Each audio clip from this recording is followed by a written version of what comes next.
Relax, kids. Welcome back to our life beginnings and always. We are once again continuing on our journey into life with our boy Cove. So last we left off, we finished some more moments for step 2. We're probably gonna be finishing all 3 tonight and maybe getting into the end here, so yeah. For those that don't know me, hi, my name is Susan, and I am an Arctic fox who lives in a sakura grove.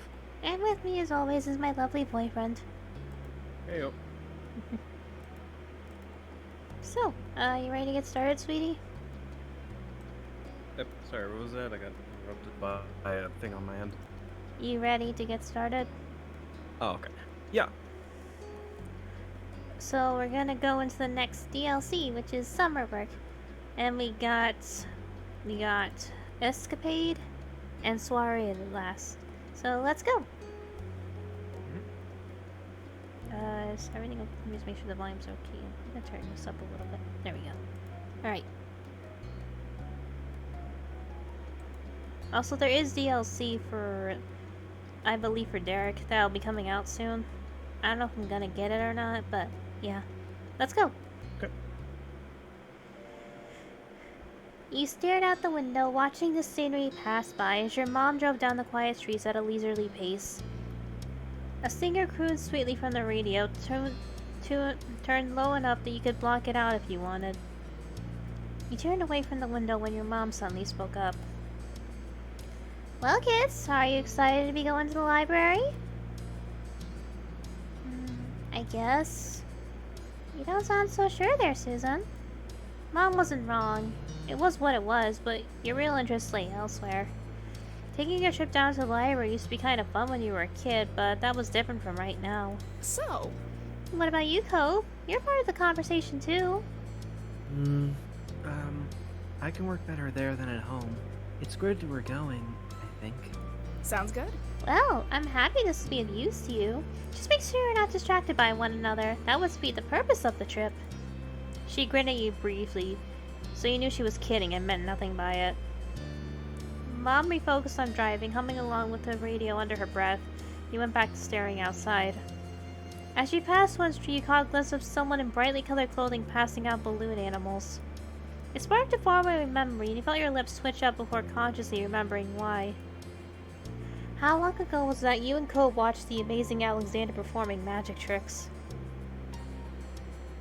Hey, Cove, do you remember that one guy? Maybe. Maybe I do. Alexander, the amazing Alexander, he gave us dolphin balloons for free. At this reminder, Cove smiled faintly. Oh, yeah. I wonder if he's ever there now. Maybe we should go more often to check. Maybe. That was the first time we ever went down that street together, I think. I miss my balloon. He was a good dolphin for that one afternoon I had him. Yeah. Hey, Cove, what were you going to name your balloon? You never told me. Oh. Huh. I don't know. I can't remember what Kidney was thinking. Probably something obvious, like Flipper? You couldn't help the way your own smile curled up higher at the sentiment. You wanted to say something else, but couldn't quite think of what, so you just settled back into your seat. When silence filled the car again, you returned your attention to the window. It was an absolutely gorgeous day. You leaned your face to the sunshine, tempting to close your eyes as the gentle rays warmed your cheeks. Susan? Huh? You lifted yourself up a bit more, seeing your mom twisting her torso face to face you confused from the front seat of the car. Next to you was nothing. Cove's door was already open. You had reached the destination before you even realized it. I was asking, what time should I pick you two up? Oh, 4 should be okay. That should give you enough time to finish your summer assignments, or at least make a large enough dent. Thanks, Mom. You hopped out of the car, remembering to grab your backpack at the last second. Alright. Alright then, have fun, you two! Yeah, fun. You weren't going to the library to have fun. You needed to make sure you understood the material and forwards and backwards, or else your grades might not be what you need them to be. The two ran right to the door of the library. Cove reached it first and tugged it open, stepping inside. You kept it propped open so you could pass through behind him. The air was much cooler inside the building than it had been for the first few seconds you spent outdoors. The space was filled with soft din of papers being moved in whispered voices. Hey, you seem kind of distracted on the ride here. Just enjoying the day. Cole looked dubious at the vague answer. Okay. What? Don't you think it's nice out? Sure. Yeah. Your study buddy was standing at the front of the library by a long rack of magazines. Predictably, he was flipping through one of the various sports players on the cover, looking intense enough to burst off the page.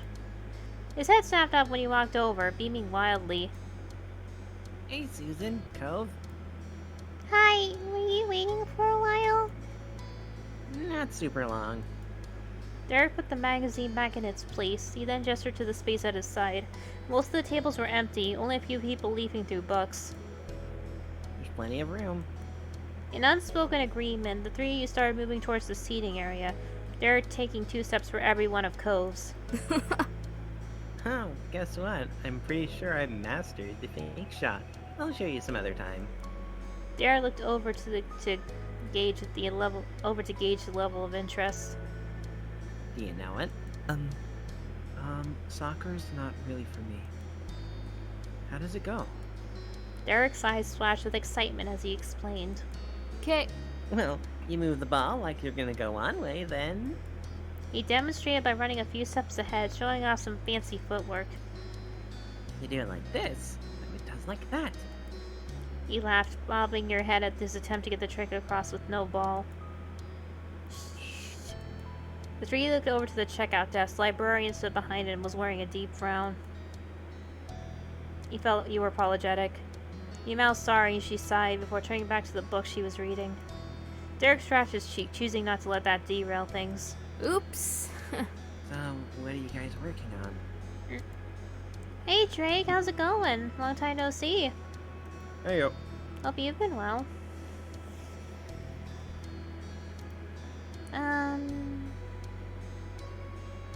There were some things you had yet to start a single assignment, sadly. Not that you hadn't tried, it just took a lot of time for you to understand what was being asked. Anyway, you had the assignments you needed to finish in your backpack. Now was the best time to choose which one to start with. I think I'll work on my history assignment. We had to do this timeline thing. It made sense to work on that while you were here, since you probably needed to consult the reference books. There's some summer reading too. I have to go through an assigned book. But I'm gonna do that later since it doesn't need extra references or anything. What about you two? I've got a few worksheets. They looked pretty easy. My school gave us 3 books to read. Can't they just stick with one? I'm also doing the timeline. You all found a table close to the tall bookshelves and set up camp. Within seconds, pencils and folders and books were strewn across the surface. You focused on your work. There was no time to lose. You were at the library with people you knew, but you couldn't afford to let that distract you.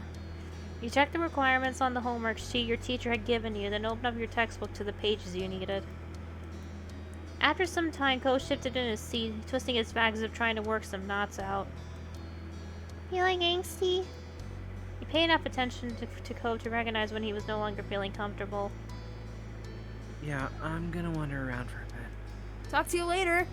See ya, I'm gonna stay here. I'm making good progress. Jeez, you sure sound busy, Drake. Ah, I'll come with you. You might as well take the opportunity to refresh yourself before getting back to work. The two of you strolled away from where you'd been working. Your eyes roamed over the titles of books as you passed by. Some were dull, some were intriguing, and others were just strange, but you didn't spot anything that made you pause and pick it up. Looking for something? No, but something might catch my eye. You never know. I might go out of here if there's enough time. You have all night, huh? Hope work isn't too hard on you. I know the feeling of already in the rooms, just gotta do the paperwork. It sounds like a lot of work there. yeah. I just know after next week things are gonna be a heck of busy. I talked about this last stream, guys, but from the 15th to the 28th of August, I'm going to pretty much be swamped with work. I may be staying late a lot of occasions, and plus, Little League World Series is happening next week's, and I really, really want to get a chance to get to go to a game if I can, if I'm not swamped with work. So, if you guys don't see any active streams for 2 weeks, that's why. So, I do apologize in advance for that, but this is going to be the first time Little League has been fully held with international teams since COVID, so I'm very excited. Alright. Is Common reminded you of the clock ticking away? Even after you finished your work for the summer, the countdown to the new school year would still be on track. Well, yeah, summer is usually when a lot of people start coming, like, start traveling. We do get tour buses here occasionally. Sometimes we also host sports teams if they're playing in the area schools during the sports seasons. Yeah, we can be busy. We also host weddings a lot too, and all kinds of like events for whatnot. If people want to host events with us, we get a lot of people coming for that too. Before you know it, we'll be back at class. Yeah, we just got out and it's almost here again. Are you looking forward to going back? Cole rubbed his arm, drawing her attention to the scar he earned as a reckless kid, with his far-off gaze. Not really. I don't want summer to end. I wish everything wasn't always decided for me. I just want to grow up already. Cole didn't feel safe knowing it was others who really determined what his life was like. You understood that much. Yeah. You, touched him softly. Instinctively, you reached out to him. Your thumb stroked the back of his hand in a way you hoped was comforting. But there is a chance we could end up in the same classes.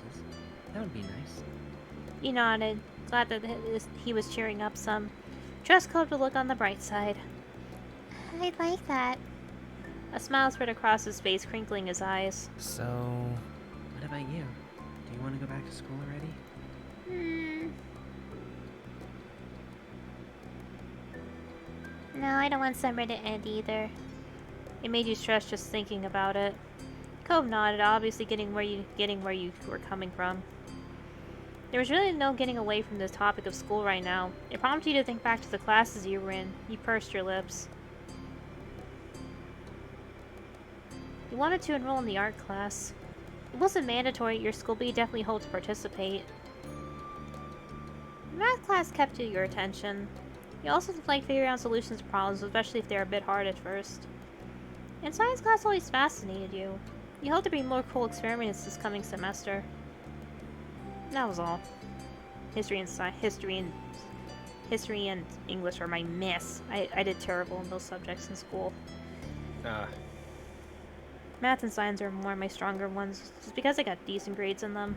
And I wanted to do art. I love art. I was enrolled in, when I was in school, in high school, I took, a few art classes, like 1 or 2 art classes. I also did a graphic arts class, and I did 2 Photoshop classes. Yeah. Also in other, like, little forms that I did for, extra classes, I did drama for a couple years. I did TV production my senior year. I also did horticulture for freshman year, and I did early childhood ed for my senior year, even though it should have been better for freshman year, but I didn't know what else to really take, so I've been around. Each lost in your own thoughts, you continued to stroll through the library for a little while longer until Cole caught your attention again. We should probably head back. Yeah, let's go. Before you could take a step back, Cole cleared his throat, avoiding your gaze. Thanks for listening before. You're welcome. Cove smiled, his cheeks pink. He jerked your head towards where Derek had been left studying. Time to get back to work. Hang on, for the drinks. No, I didn't like PE. I was not the sporty kid. I hated getting hit with the balls. Don't take that out of context. I think we know, like, yeah. No, legit, I hated anything that had like a ball in the sports. I hated it so much. I mean, ping pong was okay. I like doing ping pong. But there was a time we were playing water polo in the pool and I got hit in the face and I ended up getting a bloody nose. Oh, Jesus. Yeah. And I hated volleyball because because with having bare arms, when you had to hit the ball with your forearms or your fists, my arms were always red, and I hated it. Mm. I didn't like really participate in anything group related, just because I was a social outcast of any kids really. Calvin, you rejoined with Derek and settled back in as quietly as you can manage. Work continued as normal from there. The sound of shuffling dragged you out of your head. You looked up, surprised to see Derek packing up. You're done? Derek casually shrugged, but you can tell he felt proud to be the first finished. Uh-huh. Told you it wasn't anything hard. Wish mine was that easy. Eh, want me to look over it? Maybe I've got some tips that'll help. You nodded your head yes. I gotcha. Gotcha. Oh. With a smile, Derek leaned over to your part of the table. He took some time to get the guess and point you in the right direction before turning back over to you. Derek leaned on the back of his feet. Okay, I'm gonna look around while you guys finish. Yeah. Yeah, we played tennis as well, but... Bye! Bye. See ya. Later on, Ko shifted in his seat, closing his book as he looked over the notes he'd been taking. Glancing away, you contemplated what he had done thus far, too. You finished most of the assignments. You were pleased with what you accomplished. Next time you could focus on what you had left. Derek's advice made it easier in the end. Are you about ready? It's almost 4. Yeah, I think so. Come on. Both of you gathered up your books, and after returning the ones you used for reference to their proper shelves, set off to find wherever Derek had wandered off to. He was in the biography section. His back was to the two of you, one hand above his head and the other supporting himself against the shelf he had strained to grab one of the as he strained to grab one of the books. Hey, Derek, we're ready. Okay. Oh. Okay. He glanced towards the sound of your voice, then upwards to the shelf he was trying to reach.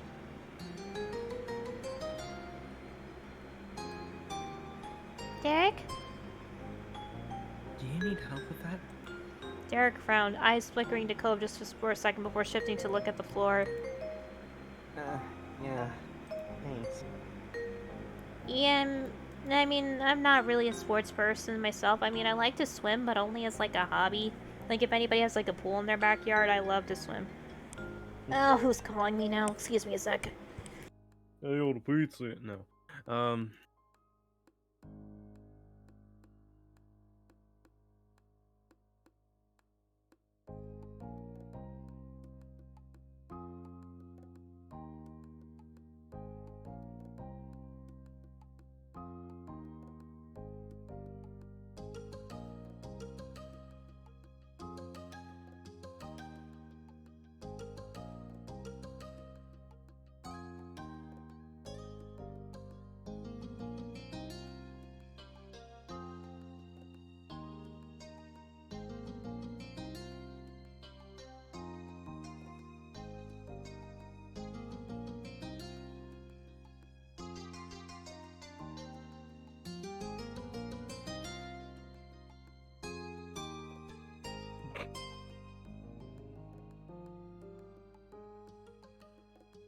Oh my gosh. Someone replaced all the dragons in Skyrim with the state of Ohio. uh,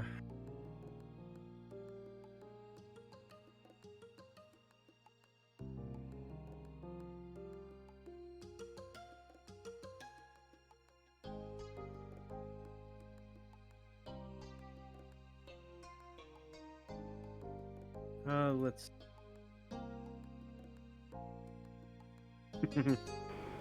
Sorry about that. Welcome back. And my mom just needed to know my work schedule for this week. Okay. I had to confirm with her Monday, though, that I'm gonna be working, but that's like the day of the Little League parade, so... I don't know how in the heck I'm gonna be able to watch it. Because I think the parade steps off at 6 or something, but... Hold on. Let me check something.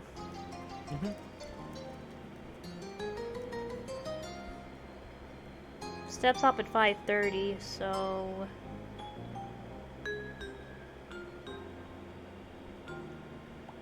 trying to think here.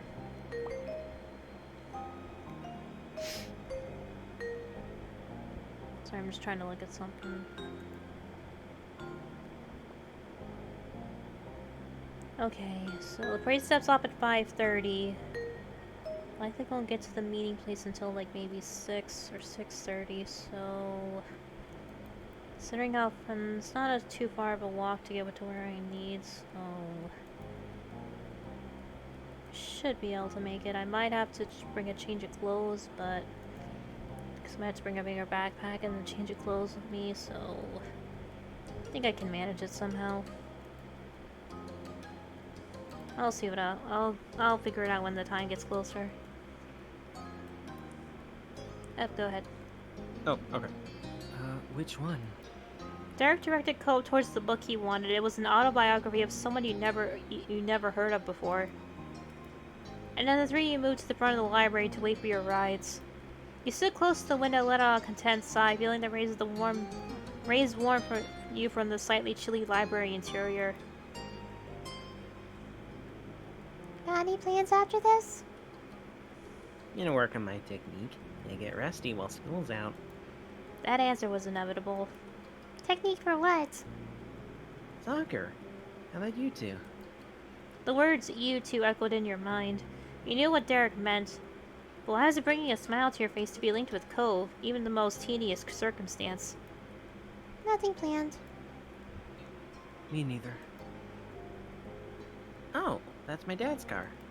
Derek lifted a hand away, pushing the door open and heading towards the blue pickup truck waiting in the parking lot. Talk to you later. See ya, Susan. Bye, Cove. You watched Derek jog off before scanning the area for your mom. Did you get everything done? Almost. I saw you're basically done. You smiled, impressed. You felt pretty good about that. I feel like I need to come back to the library again before summer is over. I'll come with you. I still have those books to read anyway. You smiled at the idea. Despite not working on the same thing, it'd be nice to have some company. I'm good with that.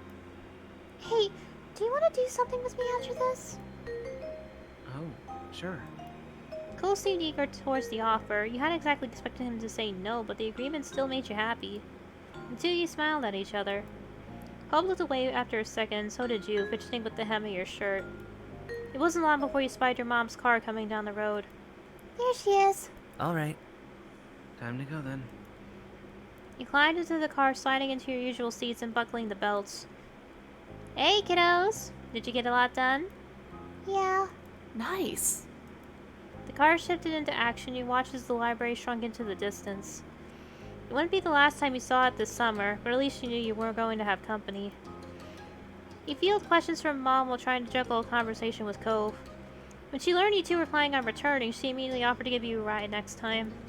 You continued to answer Mom's questions about what you've been working on, and told her about your plans to stick with Cove after getting back. There was something knowing in her smile that made you pause just for a moment. But soon enough the trip was over. You had arrived back to your neighborhood. Cove had to run over to his house real quick to drop off his stuff. You also made a pit stop to put your backpack away before heading out again. The two of you regrouped in the middle of the road halfway between your houses. When everything wrapped up, you could now freely enjoy the rest of the afternoon. Conversation resumed as you both began walking down the street together. That afternoon came and went. Dinner was eaten, you were cleaning up the dishes left behind from it. Cove had elected to stay for the meal. He passed you a couple of plates to rinse in the sink, even though he didn't have to. Cove asked to do at least something to help. You scrubbed the last of them and let out a satisfied sigh.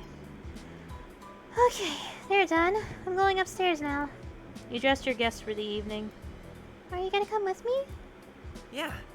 Yeah, I don't have to go back till later.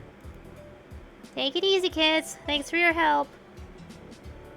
When you got back to your room, you noticed your backpack from earlier. You figured it'd be best to unpack the stuff you needed before going to bed. Cole plopped into your desk chair and spun it around a bit as he got comfortable. He watched you contently as you walked across the room. He didn't need or expected you to try entertaining him constantly. It was just nice to be near each other, even when nothing was going on. You hefted your bag up onto the bed and sunk into the comforter. With that, you started to sort through your books and paper packets. Not all of it were things you needed anytime soon. A small pile of the most important assets began to grow at the side of your backpack until you got over it all. You had actually finished flipping through the contents, but that wasn't all your work. You insistently pulled out the opening closer to you, and you peered inside. A second through commenced, and then a third, and they began to open the smaller pockets. You were missing your history assignment. Susan? By this point, Ko could tell something was wrong.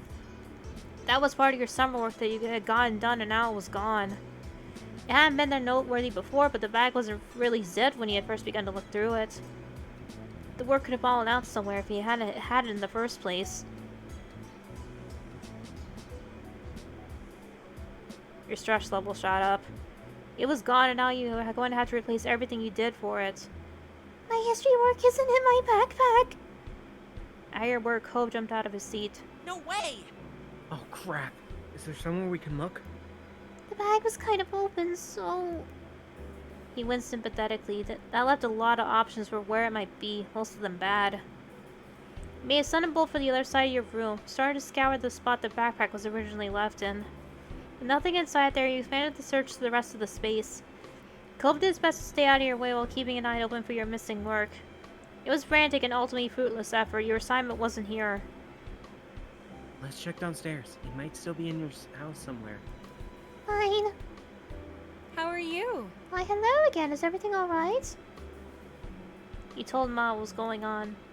I unpacked my bag and one of my assignments wasn't there. I am so sorry. Sweetie, I'm so sorry. What's missing? An assignment for school from the library today. Mom's eyebrow raised with concern at the answer. That's a pickle. I'll call right now. They might still be open. Thanks, Mom. You're welcome. Just leave it to me. Cove, honey, can you tell us if there was anything you noticed? You were with Susan, right? I saw the assignment when Susan had it out at the library. I don't remember her putting it away, but I'm pretty positive there was nothing left on the table when we were done. He spoke resolutely, but before now he hadn't considered that something might have been left behind. He had felt the same when leaving, though it was hard not to second-guess things now. Your mom re-entered the scene a few minutes later. The look on her face was not promising. Well, So I got a hold of the librarians. They don't see any papers with your name on them. Not that they could see anyway. I'm sorry. Thanks for trying. Of course. Sorry it was a bust. It's not your fault. Susan, hey, let's go over to my house. I can check my bag. Maybe I took it when we were packing up and didn't notice. I was actually gonna bring that up. Yeah, like maybe it got lost in Ko's backpack. Good idea. You got the impression this wasn't just about another place to look. He was stressed out over the situation here. He was trying to give you an out. Let's go. Cove nodded and made his way to the door. Your mom stood by with the creased brows. Take care, kids. Good luck. Bye, Moms. You briskly made the trip across the street, and in less than a minute you were going through the threshold of Cove's house. Cove had been in a rush earlier today, too. His backpack was tossed on the couch without a thought. No one had moved it since then. You can sit down or anything. I'm gonna look. He lifted up the backpack and unzipped it in a fluid motion. You were left away as he rooted around inside with an unexpected level of seriousness. There was no way you could relax now. You leaned closer, trying to get a peek into what he was seeing. Every second of not knowing made you more tense. Your patience didn't go unnoticed. He tore through the contents rapidly, until Cole's eyes drifted from an opening of the bag and traced the length of the room's floor. His arm was still tucked away inside, but the search wasn't over. Your heart sank. It was obvious there wasn't much of a chance Cove somehow had it this whole time. Still, you wanted hope. Finally, Cove lowered his backpack to the floor while slipping his arm out, and he wasn't empty-handed. Cove extended a few papers your way. Alright. Here. Your eyes flickered down at the assignment and then went back up to his face. That's your copy. In the almost silent room, you could hear the slight trickling of paper as his fingers gripped tighter. His expression was just as firm. No, it's yours. I appreciate you want to help, but that's not okay. Why not? You did the work. It isn't fair that you might not get credit for it. I mean... assignment and grades. They're important to you, and, you know, you're important to me, so... He finally dropped the papers at your feet, refusing to meet your eyes. I think I did pretty good with it. The marks shouldn't be bad. You hugged him. Without another thought, you threw your arms over his shoulders, the papers scattered. After a second of stunned motionless, Cole returned the gesture and wrapped himself around you. Cole considered you were teary-eyed over the gesture. It was too much, and teardrops began to sting your eyes. Please don't cry, Susan. He didn't let you go as he began to speak again. Missing an assignment is something that doesn't bother me. You've known me not long enough to see what does upset. His statement had started out lighthearted, but it quickly shifted to one much more serious. You're always there. He leaned his head into you affectionately. Aw. Made your heart pound against your chest. Then the moment was interrupted by the piercing ring of the Holden home phone. You wordlessly stared at one another with raised brows. Kova's mouth formed a tiny frown. Kira appeared from the hall on the far side of the living room, summoned by the noise. Kova bodily took his arms off you, pinning them securely against his sides, and said he didn't know if she noticed or cared, but he was embarrassed. Hey, yeah. Hey, Go. Hi, Susan. I didn't know you were here. She strolled on past, her eyes followed her. Cole smiled and answered the call, giving a chipper greeting to whoever it was on the other end. A few uh-huhs and mm-hms later, Kira thanked the person and placed the phone down once more. Susan, that was your ma. She said your stuff was in the car. What? Really? That's what I was told. Now, I'll just return to the guest room. You can have your privacy. It wasn't like the. Cole's face cycled from shock to sour as his mom made her escape, laughing. You shook the interruption off and refocused on you. Okay, they've got it. You were so relieved. It was back, you had your work, and that's what mattered. They've got it. Cole smiled crookedly and shrugged one shoulder. You should probably head back to your house. Your moms might want to talk to you. Yeah, my parents really care about me. They had kept searching even after you left, and because of that all it worked out. Cove nodded in agreement. Cove, it means a lot that you stuck with me. Thanks. He brightened up with sparkling eyes. Don't worry about it. Anytime, Susan. While stepping towards the door together, there was a thought in your head that you knew to be true. You're going to be there for one another, when it came to the big things and with the small things. That ending was cute. You be affectionate huggies. Hee.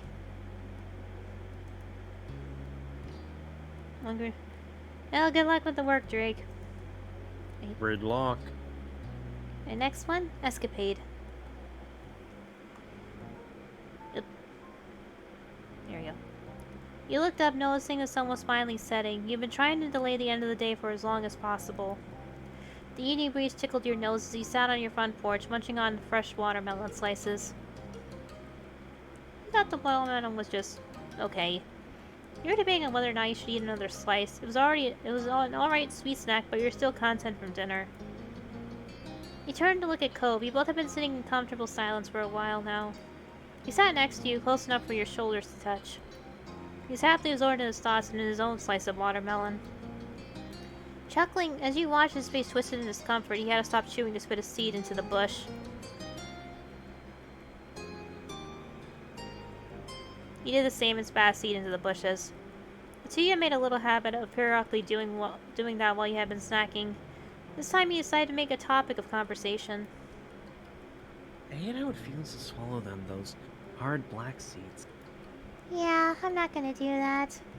You both went back into eating in comfortable silence, still occasionally spitting unwanted seeds into the bushes.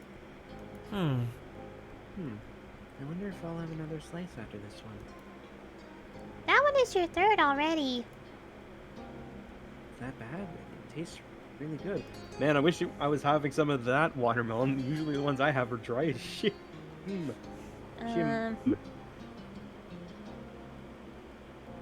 You smiled at him. Cove matched your expression, then he held his watermelon rind up against his mouth, gave him the appearance of an even wider smile, making you laugh. He was so cute. A little while later, Cove flinched, making a confused sound. He slowly put his current slice down on the plate next to him. Are you okay? Yeah. He stood up, head tilted back to look at the sky. His feet took him to the middle of the street. Did you notice anything? What do you mean? Huh. I thought I felt the raindrop. The sun's still out. You put down your watermelon slice and hopped up to your front step. Immediately, you felt a tap of water on the crown of your head, making you yelp. You're right! Cove was still staring up at the sky, and you watched as he began blinking more rapidly. When he finally turned in your direction, his face was bemused. It's a sun shower. Oh, jeez. It seemed crazy, but soon you couldn't avoid the drops that began increasing into a light shower. Willing at laughter, Cole kicked off his shoes towards his front door and revealed in the... Reveled in the moment. Reveled, thanks. Yep. Felt kind of special to you. Something rooted to you in place. You couldn't quite put your finger on any word to describe that feeling. Or, you're excited. You closed your eyes and threw your head back, letting the rain shower over you. The cool drops felt so right after the warmth of the day. Feeling energized, you ran over to Cove and laughed at how soaked he already was. Not that he cared because he was busy spinning in the middle of the street. Following his lead, you spun yourself until you were dizzy. Just as soon as the sprinkling started, it stopped and left you dripping with the smell of wet asphalt and soil tickling your nose. Cove caught your eyes, running a hand through his wet hair, combing it back. He frowned. Aww. No, it's over. Look at his shirt, it's all wet. Can you see in the photo his shirt's all wet? Yeah, I'm trying. Yep. The drops of rain clung to his face, almost could have been mistaken for tears. He sounded that disappointed. You were charmed. There was still a spark of amusement dancing in his eyes from the sun shower, and you couldn't help but smile from ear to ear. What? Nothing. Just thinking about how fast you committed to getting soaked. He chuckled bashfully. Yeah. You were pretty cool.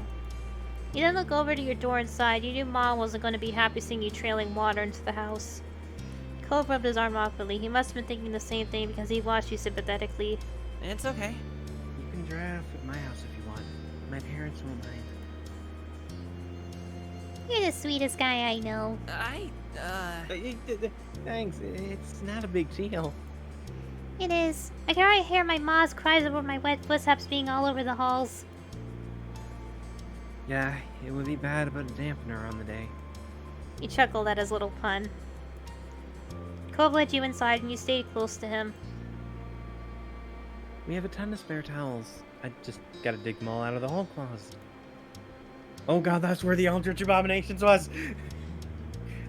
I think I'm gonna need to borrow some clothes from you too. Cove didn't have any of the towels yet, but he came back to eye shot us so you could see him stare at you flatly and roll his eyes. Don't you think my clothes might be kind of big? I'm not joking. It'd be nice to borrow a shirt. He raised his eyebrow and a tiny frown, paled with a blush, appeared on his face. I mean, if you're serious, I'm just gonna dry my stuff off, but I could get something for you. Thanks, Cove. With that, Cove disappeared and returned in no time. He wasn't making much eye contact, but had towels in his hand, so it seemed like to be one of his pajama shirts. It was a bright pink color with a dark brown seashell pattern all over. You were starting to look great on him. So, well, here it is. I hope that works. Thanks. Hey, Jeebus, how are you doing? Hey, Thank you for the hydrate, by the way. Take a drink, sweetie. I'm doing alright.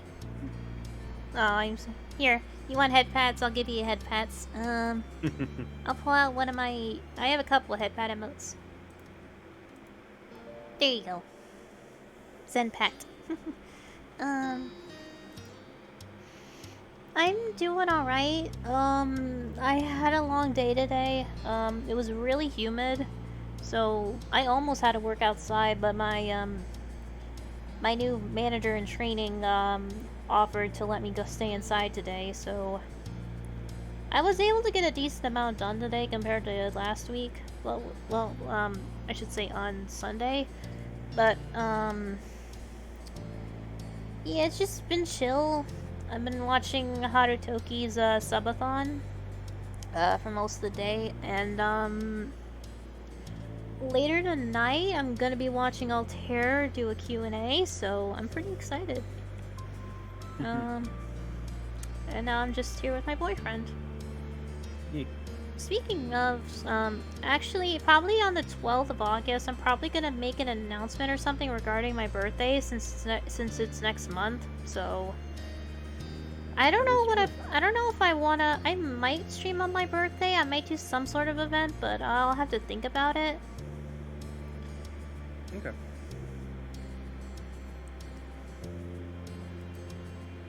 Oh, ye head pets, cute.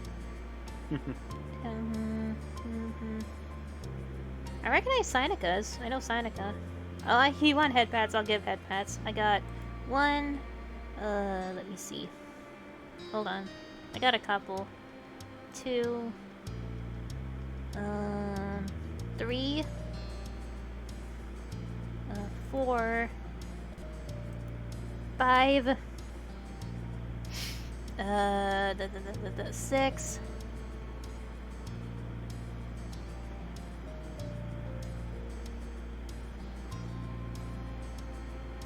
7.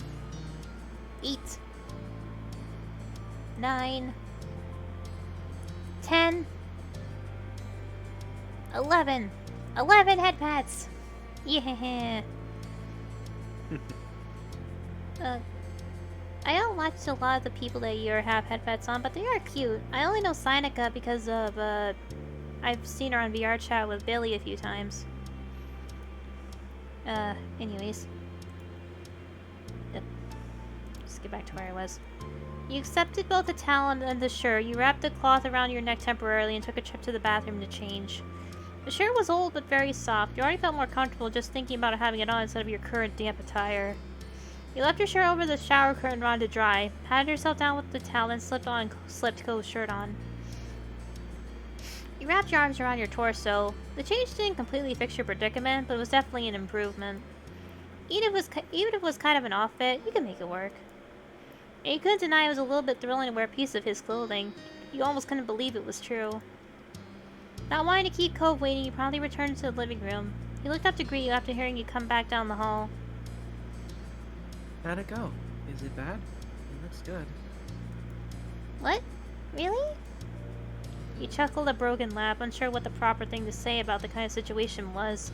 Keeping eye contact was even more of a challenge for him than before. I think so. You wear it well. I can barely tell if I can barely tell it's not really yours and that it's mine. Yeah, how could you miss the Billy emotes? You watch Billy too. You got the impression that, just as you felt some excitement at wearing his clothes, he was having a similar reaction to seeing you in it. Thanks, Cove.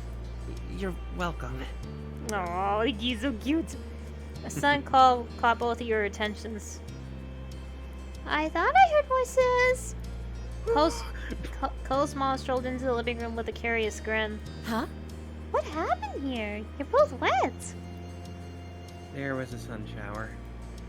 Badass. Cole smiled back at his parent. We just came inside to check off. My mom's don't want me going into my house when I'm wet. Right. So I told Susan to come back here. Yeah, I relate to there, Billy. I relate to there. I only really have so many emails because of like mostly gifted. I only really sub to one person, and that's Sunlight. I have to limit my subs because my parents don't like me like giving money every month. Even though I kind of do it. Like as long as I watch what I spend, I'm okay with it. But they don't really like me doing it. Even though I told them I make money off of Twitch, even though I wish I could make more, but anyways. Due time. That was very sweet of you, baby. She ruffled Cole's wet hair and laughed at the drops of water that shook off. Then a light came to Kira's eyes. What do you think? I have an idea. Why don't we go for a drive? It has to beat standing around the house, and we will air dry in no time. Cove only offered a shrug and a bent smile to his mom. He looked at you for a real answer. I don't know if my parents would want me to. I'm sure it'll be alright. I'll call them. Kira pulled out her cell phone from her pocket to call your moms. They swap numbers early in the summer. See you soon. Head on out to the garage. I'll meet you there in just a minute. Sorry. Sorry my mom can be so pushy. She gets some idea in her head and that's what she does. That's okay. Thanks for letting me come. I didn't do anything. That wasn't true at all, but you let him get away with that. Come on. Cole led you to the car, and Kyra wasn't too far behind. Okay. Okay, in the back, you two. Once the three of you were situated inside, Kyra started it and drove out of the residential area. When she hit a main road, the car sped up and she rolled the back windows down all the way. Hey! Hey! Cole started laughing as he kept trying in vain to keep his hair from flying into his eyes too much. Meanwhile, you closed your eyes as the wind lipped against your wet clothes. I said this drive is going to be good for getting air dried. Yeah, but I didn't agree to this much air. Cove tried pressing the Windows button, but nothing happened. His eyebrows furrowed in frustration. No way! Darn it. Wait, you disabled the back? Sorry, can't hear you! Smiling deviously, Kira turned on the radio and turned it up to be heard over the wind. You laughed and enjoyed the event. You yelled into the wind and burst into laughter. Looking over at Cove, you saw him relax. You seemed glad you were having fun.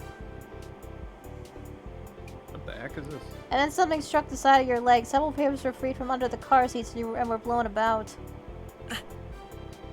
Oh! They can't go out the windows. Cole began to haphazardly reach around the space to try to get all the back under wraps.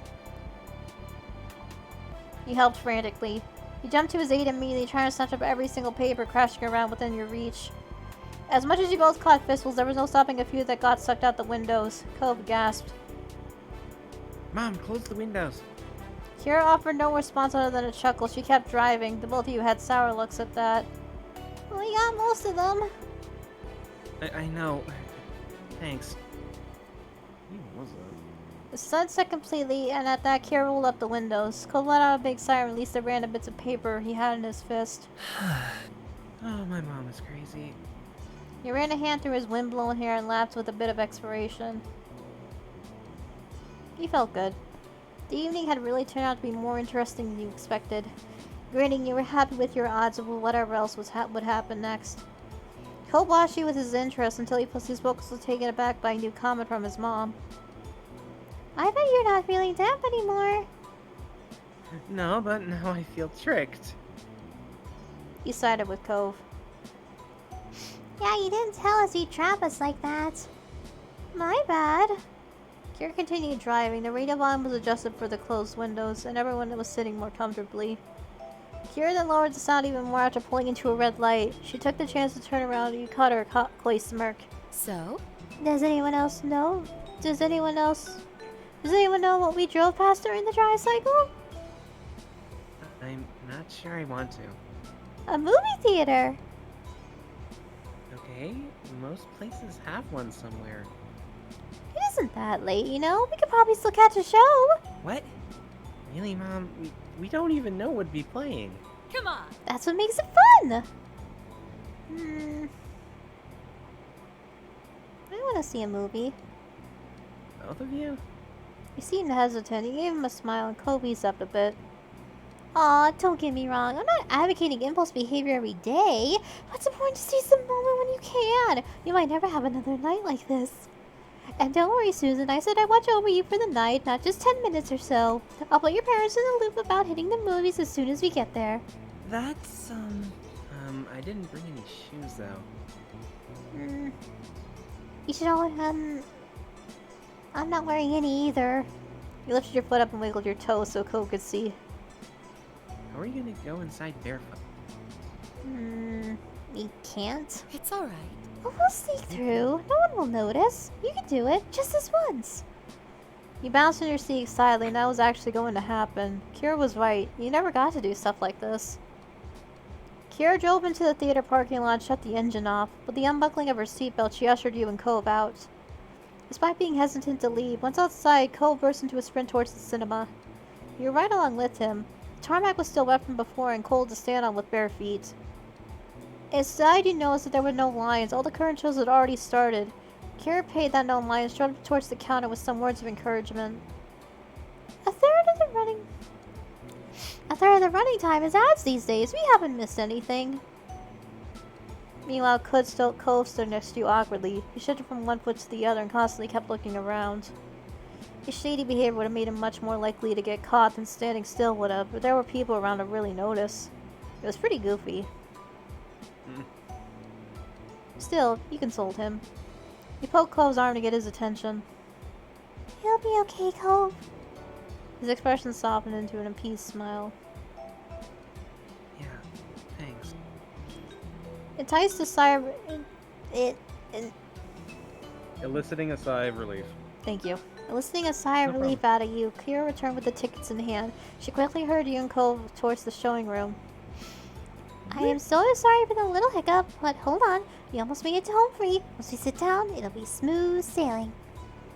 The lights were already off in the showing room, but the movie hadn't started yet. The upcoming movie trailers were still playing. Aha! Yes. Keeping her mom in a hushed tone, Kira couldn't help but burst with excitement over your luck.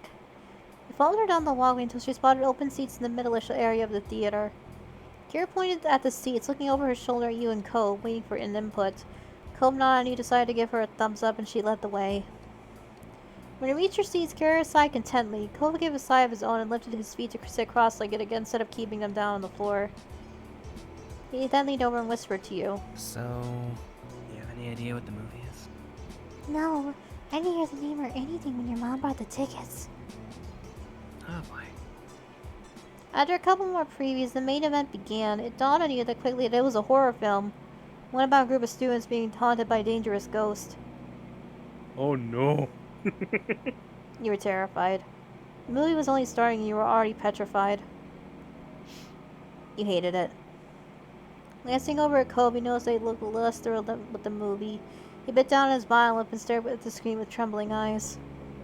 Cove had never been a fan of ghosts or intentionally frightening things. This was something you learned about him early on. You grabbed a hold of his hand. Your fingers wrapped tight around his, and he jumped slightly at the unexpected touch. But his expression softened when he peeked out at you over the other corner of his eyes. He watched you with an unspoken question written all over his face. Will you be okay? You shook your head no. His face grew firm and he mouthed something you couldn't make out. Then he did something you'd understand. He got up from his seat. Hope gestured for you to do the same and you obliged. You both began to shuffle down the aisle. At some point, Kara must have realized what was happening, well, because only a couple of minutes, three you were standing outside again. Mother and son looked at you apologetically. It made you uncomfortable, but Cole spoke out to ease the atmosphere. This was a bad idea.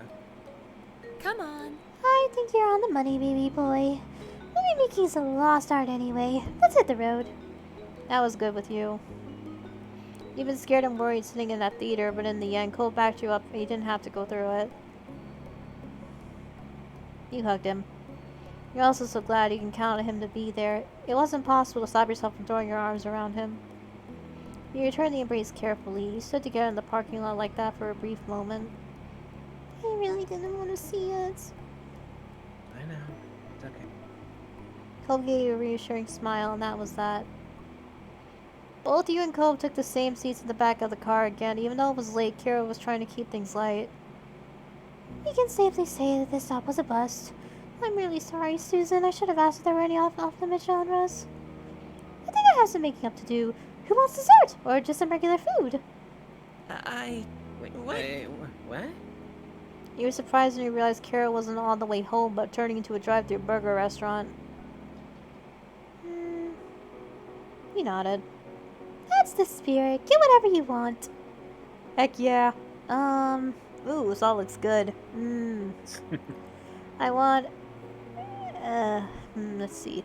I want a cheeseburger with french fries and a milkshake. That's everything.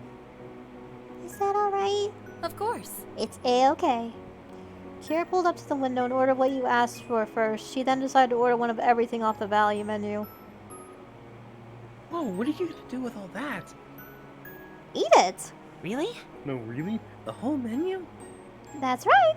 There's only maybe 10 things on it, and they're about $1 each. I can swing it. And besides, whatever we don't finish, I'm gonna feed to your dad. He'll be in heaven. Cole sighed affectionately at his mother's antics. Thank you. You're welcome.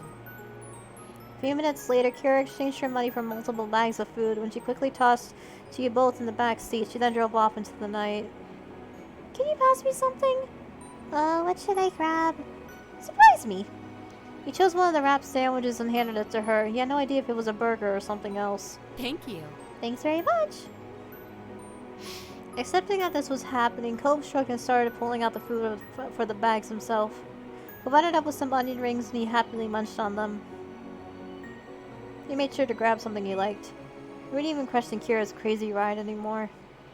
The adventure continued and you were so preoccupied in the back that you almost didn't realize the car had stopped. Kira turned to look over her shoulder. Okay, party people. Seems we reached the end of the road. Confused, she checked out the window and saw nothing except empty road ahead, and then you noticed the now leaving sign. Kira took you through the entire town. What are we doing here? Kira turned the car around and parked it along the side of the road.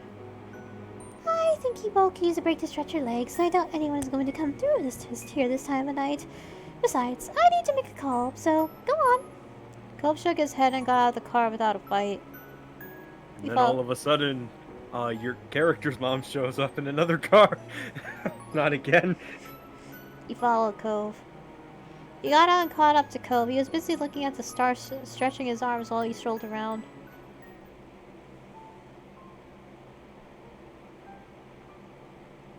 Being there was pretty cool in your mind. This was a good place to stop, but you were going to take us all around town. At least it wasn't done halfway. Cove smiled, glancing from the stars to you. Shortly after, you noticed Cove's expression changed. His eyebrows furrowed, and it seemed like he was thinking hard about what he wanted to say next. I'm so sorry. Susan, I am really sorry for my mom being crazy tonight. She isn't always like this. Seriously. Why is she being like this now? I think she feels like she has to get out there and do things with me while she can. And she wants to make the time memorable. This visit has been really different than the others, and it didn't start off good. Thinking about how Kira's trip began this summer, you can understand why Cove was thinking along those lines. She probably wanted all the trouble to be worth it in the end.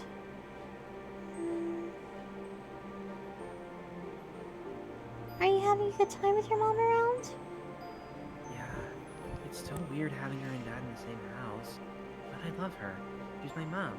I like hanging out with her, but most of the time. It went silent between you both, so you jumped when you heard the sound of a car door closing. Cove! Susan! You turned to see Kira by the driver's side waving. The sight brought a smile to Cove's face, and she quickly made her way over to where you both were standing.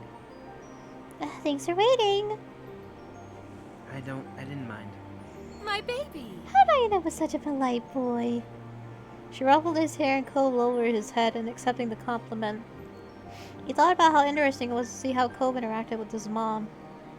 And then the memory hit you. That first summer you and Cove came to this very spot in his runaway attempt to find his way back to his mom, and now you were all here, together. You whispered about it to Cove. Taking a step closer to Cove, you leaned in close to share the moment just with him. Oh, you're all done, Drake. That's good. Yay. Isn't it strange that your mom took us here? This is where you went and tried to. This is where you went to try and seeing her when you moved to Sunset Bird. Philip flinched, his eyes darted over to his mom, worried that she'd hear. When he was satisfied she didn't, he turned back.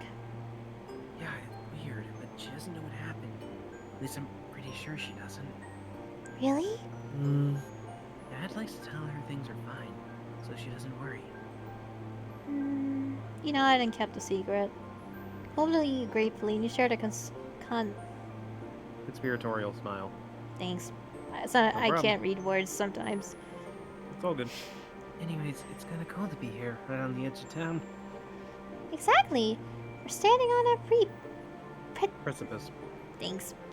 No problem. I think so too. I know you get it. It's good to appreciate these times and places. Kira let out a big breath of air. We should probably call it a night, huh? Let's go. I can't wait to collapse in bed. That can be arranged. Kira shyly smiled and gestured to the car. Quietly, you all made your way back to it. Cope naturally followed you, taking the seat nearby in the back with a collection of fast food bags still strewn about.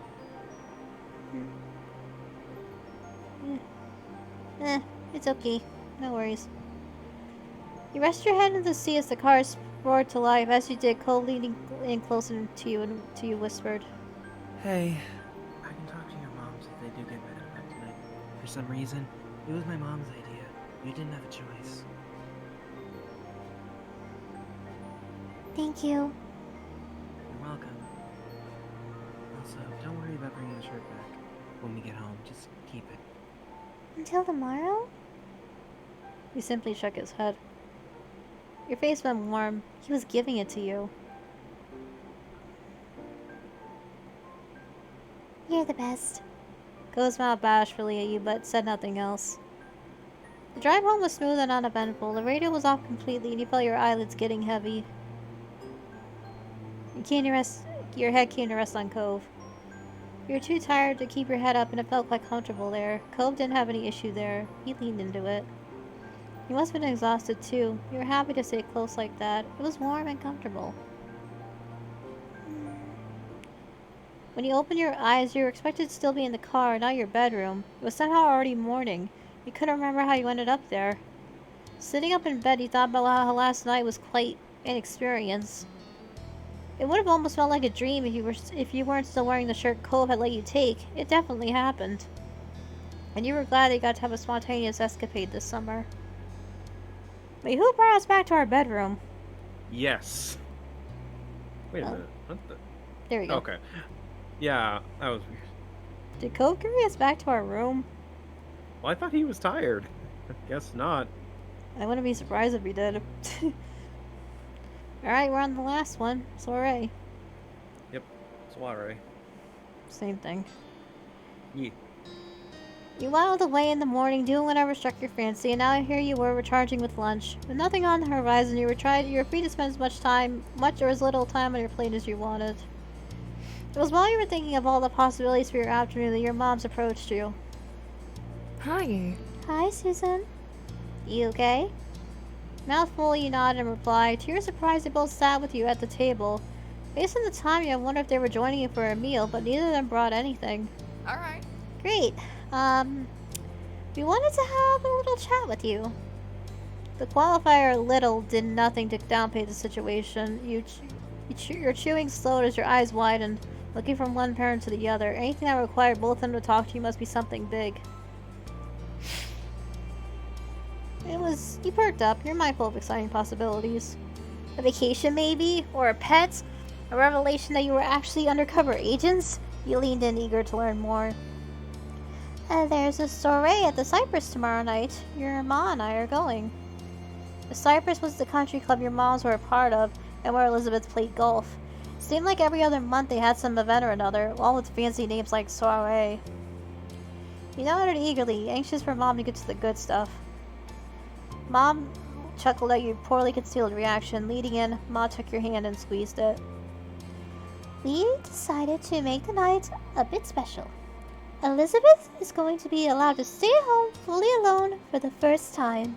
Sorry. You will still be coming to the party with us. It's Elizabeth's night to party with no family around, not yours. Sorry. You gotta wait a couple more years. Joke's on you, the time skip is literally up next. You were disappointed by the news. Crossing your arms over your chest, you leaned back in your seat. So much for Big Tot. This was all about Elizabeth. Don't worry, we're not done yet. There's something in this for you. You were not yet convinced, but gave your moms the benefit of the doubt and listened. Your parents shared a look across the table. You cleared your throat, reminding them that you were waiting. You couldn't keep dropping such hints, and they turned to coy when the conversation was about to get good. Well? Since it's a pretty fancy party, that's still chaperoned. And attendees are allowed to bring a guest. We thought it might be a nice opportunity for you to invite someone yourself as a date, if you want. Your eyes widened as the words sunk in. Your moms continued. It was a struggle to keep up. Even though we'll be at the party too, You don't need to worry about us getting in your way. You'll be free to eat, dance, and enjoy the music as you see fit. But no leaving the property. Ma nodded at Mom's interjection. Isn't that great? Yes, as long as you don't leave the party, and if you'd rather bring just a friend, that's okay too. That's amazing. You must have lit up because your parents shared an amused look again. Don't worry about it. The story isn't until tomorrow, so if you got time, just let us know your plans before we're heading out. And that was all. We'll leave you to your lunch now. Your moms rose from their chairs in unison, disappearing to another part of the house. You barely noticed their departure. All you could think about was what just happened. The remnants of your lunch stared up at you from your plate. You felt like you should finish eating. The conversation took your mind off the meal, but you opted to try to eat a little more. You picked up the plate a little while longer. Even though you relocated to your bedroom, your head was stuck on the conversation that had unfolded at the dining table downstairs. You knew that you wanted it to be a date. The prospect of having your first date made it impossible to sit still. You couldn't help but jiggle your foot as you laid on their bed, contemplating the possibility. That night being a date would mean actually asking someone out. The little you knew about that came from what you seen on TV and movies, and what you heard about from the kids at school. Your mom's having entertained the idea of you dating until now.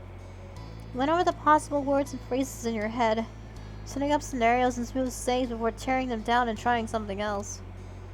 You realized that you'd been mentally scripting Cove as the one you were asking. It had been his name repeating inside your mind, his face lighting up as you invited him to join you. Smiling, you closed your eyes as your daydream crystallizing in your head. You let your train of thought continue a little longer. You clearly pictured his eyes, the way he rubbed his arm when he was nervous, and tried your best to guess what he might do next. It was nice. You liked him. You knew you were supposed to be friends, but you just liked him. A lot. You couldn't be able to stop thinking of him, even if you wanted to, and you didn't. Sighing, you shifted positions on the bed, resting your arms on the windowsill. A flock of birds caught your eye and led your gaze as they crossed the sky. You watched the birds grow smaller and less distinct until they disappeared from sight. Like the zap of hypnotic's fingers, you were released from the trance and left with a goal on your own. You were going to take a walk. You ambled through the familiar streets of your neighborhood, picking your path at a whim. It was as quiet as ever, with tourists choosing to congregate in the shopping area near the beach rather than venture into the sleepy residential zones. You continued down the road and soon found yourself at the shore. The fresh, salty air hit you at first, rolling to meet over the grassy dunes that tickled your legs, followed by the familiar view of the sea stretching out across the horizon. You came to a halt. A lone figure was standing in the ocean, the water resting up to his knees. Though he had his back to you, you recognized the familiar silhouette as Cove's. It made sense you find him here. He always was in his element by the sea. You had no idea if he heard your arrival or if it was a coincidence, but he looked over your shoulder. Your eyes met. He smiled. It was only natural to do that after seeing him. Cove smiled at you, bathed in the soft light of the afternoon sun, with his hair gently tousled by the sea breeze. He looked especially charming. He then fully turned around and began to wade up through the water over to the shore.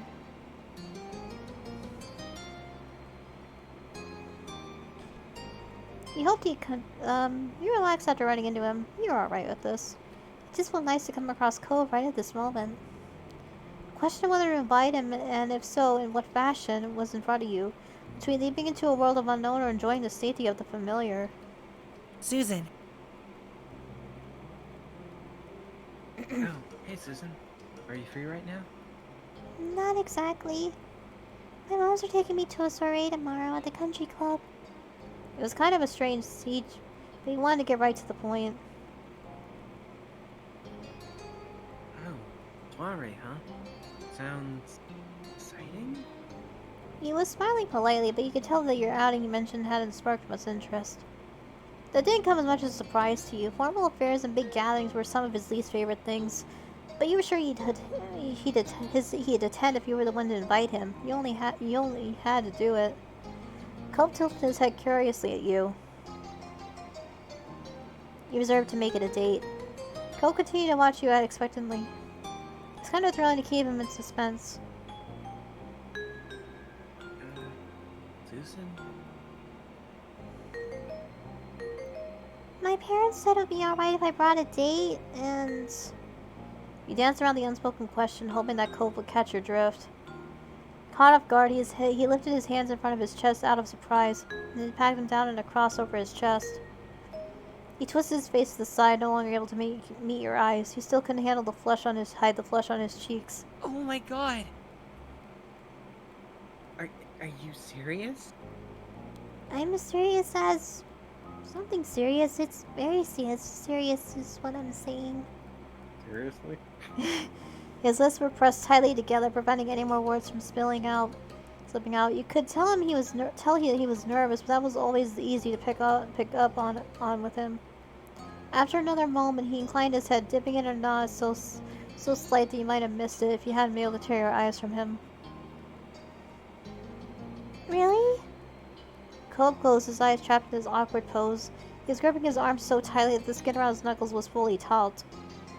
Are you okay? Cove exhaled at last, letting out a sigh that stretched into another tense silence. His stance loosened, his arms stayed crossed over his chest, but he was no longer clutching them like a shield. He didn't want to be the one to break the quiet. Thanks, Susan. I guess I'm gonna have to tell my dad. And Mom, too. Right. I gotta let my moms know you're going. Can you come with me? Yeah, can I at least put on a shirt first? He was a relief that he thought enough to manage speech again. You hoped that by the time you got to your house, he'd be able to manage full sentences once more.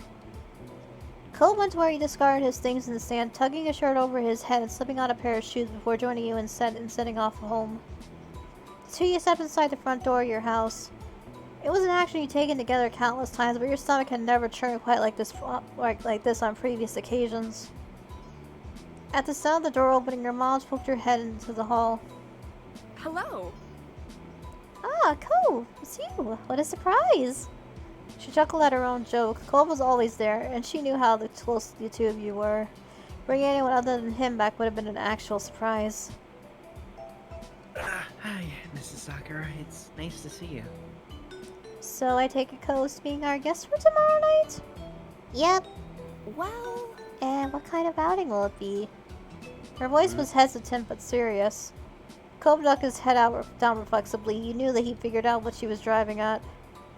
Oh no. It's a date. Mom nodded understanding. She wore a wispy smile. Ma's gonna be thrilled about this. Cove tilted his head back up just slightly. He peeked through the longer strands of his hair. Just her, Mrs. Sakura? Even if you'd not been able to see his wide, worried eyes, if you heard the anxiety in his voice, your mom sighed and patted him on the arm. Oh, Cove, you're a great kid. Most parents hope that their kid meets such a special person someday. She glanced aside, a worried expression on her face. Someday is the real key word there. She turned back to you both. But you just moved in right across the street at 8 years old. Mom crouched down, shaking her head, and put a hand on each of Cove's shoulders. okay. Cove, I hope you're planning on being very good to Susan and not just talking about tomorrow night. She nudged him playfully on the cheek with a fist. Cove had been blushing when all this began was now as red as a heirloom tomato. Yeah. Okay, yeah, I was Will. You don't have to worry. Cove's definitely going to be good to me. There was a teasing tone in your voice, but between you and your mom, Cove was defenseless. He didn't speak further. His eyes looked down at his shuffling as he rubbed the scar on his arm. The redness remained intact. Okay. We put Cove in the ringer enough. The big day isn't even here yet. You laughed and nodded along. There was still plenty of time to have fun. I'll give your folks a call and get everything squared away. She headed off to get the phone, leaving the two of you alone. Cove's eyes darted to you again as he shot you a quick, delicate smile before staring at the ground again. I'm gonna go across the street, talk to my parents. Okay, see you tomorrow. Bye, Cove. You retreated from your house's entryway without another word. And the rest of the afternoon passed by just like that. Back in your room, your mind was set with visions of tomorrow night. The story was something, but not nearly as exciting as going on your first date. You're thrilled that Coven actually said yes, and he was your genuine date to a party. You hugged your knees to your chest, all worthwhile by the thought the night couldn't come soon enough. The evening of the soiree had arrived. The daylight hours had slipped away in a blur. Up in your bedroom, you were getting ready for the big event. That was your intention, at least, but you hadn't settled on an outfit. Stationing in front of your wardrobe, you scanned over the clothing you had at your disposal. Thank you for the hydrate, Drake. Much appreciated.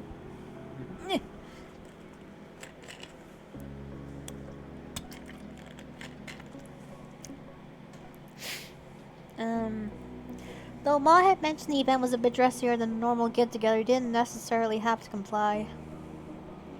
You wondered how Colt might feel about your outfit. You couldn't help but consider how you would respond to the way you were dressed. Would he like seeing you dressed all fancy, or would it reinforce the weirdness out of the situation? Your mind drifted across the street. Was Colt going through the same steps right now, staring at his wardrobe, trying to decide what to wear? He had no idea if he would dress up for the occasion himself, or if he was wear his usual attire. It would be so much easier if he knew what he was going to do.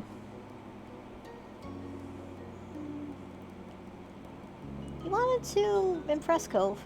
He decided to look for something formal.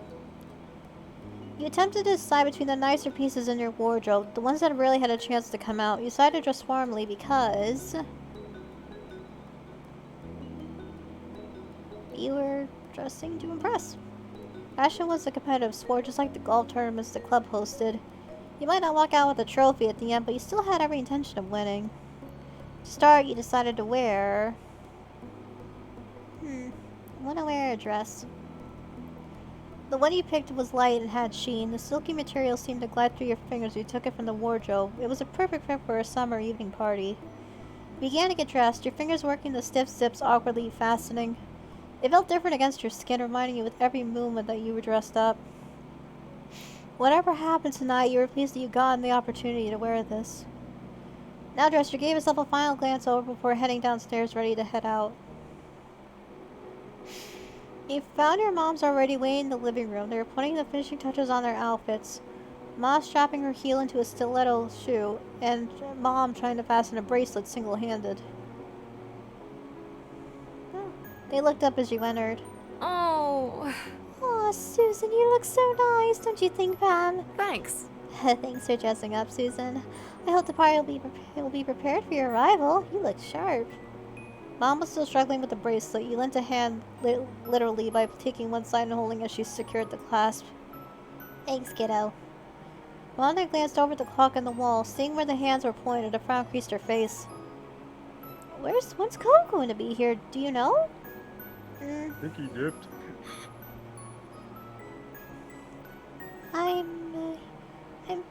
He's getting here at 7. Mom pursed her lips. She stared at the hands ticking by on the clock. Alright, if he's not here at 5, I'll give his house a call. Elizabeth filtered down the stairs, her eyes narrowed. What? You're still here? Yes, but not for much longer, hopefully.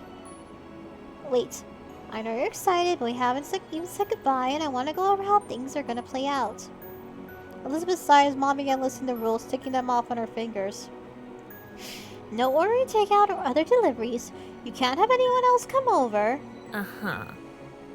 She nodded, resigned to her fate, listening to a set of rules she could predict without so much as a glance at a crystal ball. If anything happens, you can call us or go across the street to the Holdens. Keep the noise down. The house might be empty, but there are people all around the neighborhood. Usual household supply. Don't do anything you wouldn't do if we were here. All right. And we'll be back no later than 11:30 p.m., but we'll call if there's any issues, so don't type the phone all night. Right, all done. Can you go now? Ma strode over and swept Elizabeth up in a hug. Your sister let out a small noise. Her eyes widened and suddenly looked as much less smug, like the smug teenager she acted like. You're such a big girl now, I still can't believe it! Elizabeth rolled her eyes. This wasn't the quick departure she had been hoping for. Any chance of it ending soon vanished as Mom joined in the hug. Neither can I. Feels like it was only yesterday that... Elizabeth groaned, trying to cut out the reminiscing without success.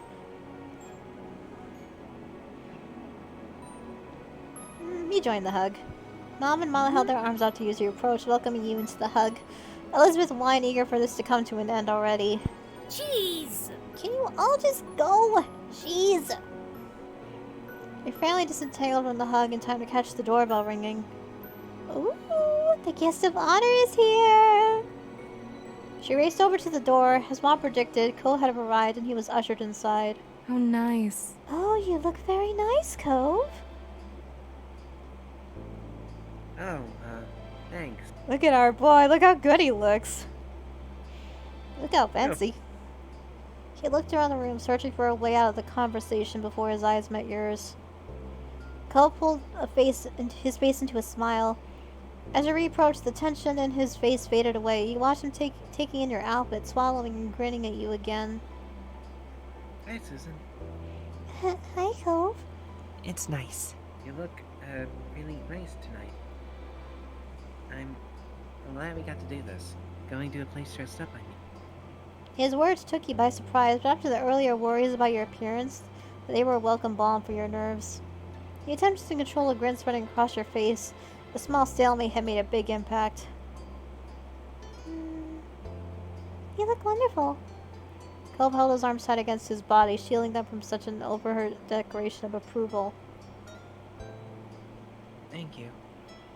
Now that Mom had finished reiterating the rules to Elizabeth, who had scurried off to the sanctuary of her room, she came over to greet Cove. Hi, Cove. Nice to have you along for the ride. Thank you for letting me come. Yeah, hang in there, Drake. You'll be home pretty soon. Yeah. You're welcome. It's no trouble. You're always welcome. Mom's eyebrow rose in twin lines of concern. Let's all remember that for the foreseeable future, we'll be neighbors who have to see each other every day. Yeah. Yeah? What? Cove looked helplessly at your mom. Luckily, Ma came over and rescued him. Mom is the cautious sort, sweetie. You don't need to look so worried. Mom smiled reassuringly. She didn't intend to scare him. Ma laid a hand on her shoulder. Well, we should get to the car. There's something fashionable about being late. As you made your way to follow your mom's, Cove held out a hand. Pausing, you waited for an explanation. He wilted under the force of your attention, letting out a long sigh. Both my dad and my mom insisted that, since this is a... He paused, pushing the hair back from his burning face, and forced himself to continue. It's a date and kind of a fancy party. I needed to bring something for you for inviting me. The conclusion of the story caught you by surprise. You blinked, unsure if you slacked too much on your own preparations for tonight. You got me a present? That's, Not really, just this. Cole reached behind him to take something out of his back pocket. His hand reached to return to view him holding a single small cherry blossom by the stem. Cole threw his gaze to the floor, shyly inching his hand closer to you. It's my favorite. Cole audibly sighed in relief. He got the impression he had been stressing out over the flower he chose. I wasn't positive, though. I thought it would be. I'm sorry I didn't get you anything. It's no big deal. I mean, like I said, you're already the one who invited me. I only get to go because of you. Then you accepted the flower from him. Cole straightened himself out in response. So, we're gonna be late if we keep standing here. Let's just go. Right, we better hurry. You pulled up at the country club. The sun had set deep into the horizon, the last of its light steaming warmly on the oncoming night. Your mom's led the way to the space around the back where the event was being held. The place had been transformed through decorations with smart tablecloths and elegant ribbons contributing to a festive atmosphere. Musicians dressed in matching black and white were setting up their instruments and flicking through the pages of sheet music, and as promised, there was a table covered in plates of carefully prepared food. Destination reached, your parents rounded on you and Cove. Well, things haven't kicked off yet, but don't let that stop you from enjoying yourselves. Have fun. Have fun. We'll be around if you need us. See you later. Bye. Cole waved your moms off. Once they retreated a distance away, you found him watching you expectantly. So, what now? It wasn't a question, but a plea for help. You could tell he definitely didn't know what to do with himself in this situation. We'll have to wait for some things to start, like the band, but there's still stuff going on already. Cole perked up at that. Really? Oh, do you want to do any of those? Whatever they are? You checked the snacks at the refreshment table. We can go get some food now, even if the music hasn't started yet. Oh? That's okay? It's not too soon? Yep, I wonder what they'll have this time. Let's go find out. The two of you wander over to the refreshment table. With it being early in the night, it had barely been touched, and the plates were nearly as pristine as when they left the kitchens. The objects were all tiny and bite-sized, ready to be picked up and sampled. It was immediately apparent that they were plenty to choose from. Just from the level of care which it was presented, it was clear that this was fancy stuff. Cove stared at one plate, then another, confused. I Maybe? think I know some of this? And only some of it is any good. You examined the table like the detective at a crime scene. That one is so sour your tongue will shrivel up.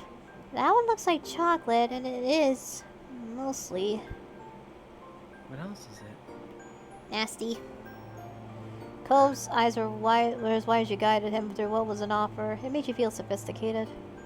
Cove squared his shoulders as if gearing up for a match. I'm gonna try it.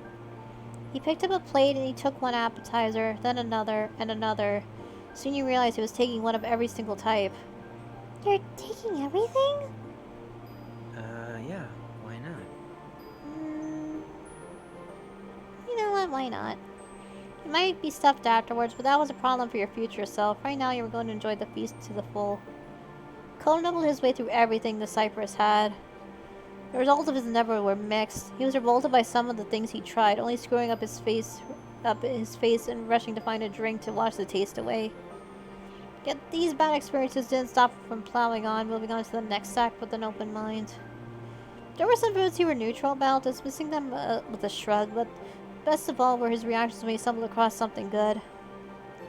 Each time caught him by surprise, his expression morphed from wary curiosity to skeptical interest before making his way for astonished enjoyment. Regardless of how he felt about what he was currently eating, you could tell he was having a good time, just being free to eat whatever he laid his eyes on. He thought this was nice too. After going through a round of sampling, he moved on to something else. Took a seat. We should pick out a table. Okay. He found a place to sit at the edge of the party area where it was quieter with fewer people bustling about. He pulled out a chair and sat down. Cole was already seated with stretching. These clothes are kind of uncomfortable. He flexed an arm at the elbow, frowning before twisting it back behind him. Yeah? Aww. My arms can't move the same as normal. I'm gonna rip it if I do anything. I think it suits you. Really? Okay. Thanks. He toyed with his one cuff in his shirt, wedging a finger between the fabric and his skin. Watching him struggle against his clothes, he thought back to how apprehensive you've been about selecting your outfit. I had a really hard choosing what I was gonna wear. You did? I can't see you looking bad no matter what. But I know what you mean. Cole breezed past the high praise he had casually given and looked forlornly down at his outfit. I felt really weird doing something for this too. Did your mom tell you what to wear? No. Ma just told me it was a fancy sort of thing. That's nice. He settled down in his seat just a bit. Now that you had a spot of your own, move on to something else. Let's go meet some people. I know most of the people here because I've been brought here a lot over the years. You can meet them. Sure. It doesn't matter if you make a good impression or not. They'll be curious about you no matter what. You beckoned him to follow you and met the other guests. Most of the attendees skewed significantly older or considerably younger than the two of you, with only a few people about your age. Naturally, Cole greeted them with an easy warmth. Not that there were any difficulties. You can say this one. Sorry, could you repeat your name? It's Gove. Cove? They rolled the word over their tongues, clearly surprised. Unusual, but lovely, of course. As you expected, there were interests in who'd you bring to the party, and what your relationship with him was. Susan, good to see you. This is your date? Well, yes. The resulting coups in the group made it difficult to keep a straight face. Still, some people focus on the important things, how you were dressed. You look stabby in that outfit. You scrubbed up very well. With the base necessities taken care of you. Moving on to something else. In no time at all, the sun set in full. The lights faded in, and the opening notes of the band's first song rang out. You and Cole stopped what you were doing, turned to contemplate the party that had been steadily unfurled while you were distracted. It was much busier now, both in terms of people and activity. The first steps were taken onto the dance floor, some tentative, others eager. And even if the band hadn't been playing, the constant level of chatter would have been sure that it wasn't a quiet night. With the party now in full swing, your options had increased. You asked Cope to dance.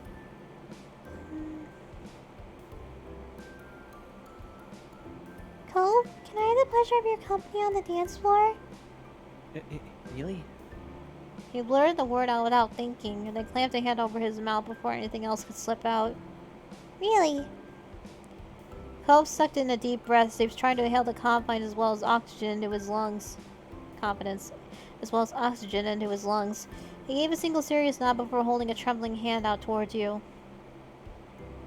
You felt nervous right along with him. Taking a steady breath, you reminded yourself that nothing here could hurt you, physically at any rate. This train of thought was leading you down tunnels of potential embarrassment, so you tried to keep your mind off that moment. You took Cove's outstretched hand. His skin was hot and damp, but yours was probably no better. You squeezed it, giving him an empathetic smile, and you carefully made your way onto the dance floor. You took your places, standing before each other, hands still entwined. Frowning, Cove assessed the situation, trying to puzzle it out like a math problem before putting his remaining free hand on your shoulder. You were happy with that. Cove was comfortable with the stance, and the arrangement was good for you two. You gazed up at Cove, who seemed suddenly aware of the few inches of hand he had over you. Cove awkwardly glanced down at you from the corner of his eyes, looking almost apologetic. The music had begun. You both moved, eagerly trying to catch up to it, but your feet took you in opposite directions. Mumbling, the two of you shuffled from side to side, attempting to mirror each other's movements, but always winding up at odds. It was difficult. Cole was struggling just coordinating his own limbs through the rhythm, let alone matching your movements. When Cole's foot ghosted over yours, it was decided to be the safest for everyone if you simply swayed to the tune. You reared yourself to the floor, your torso gently moving to the sounds. Gratefully, Cole kept his movements small and subtle in the same way. All was fine for a little while. You weren't going to win any dancing accolades with Cove, but that didn't matter when you were treasuring just being so close to him. Cove stood out of sync with the music, knocking against you. He flinched back, nearly pulling you over in the process. You took a hand from him and held it up, halting proceedings so you could both get your bearings once more.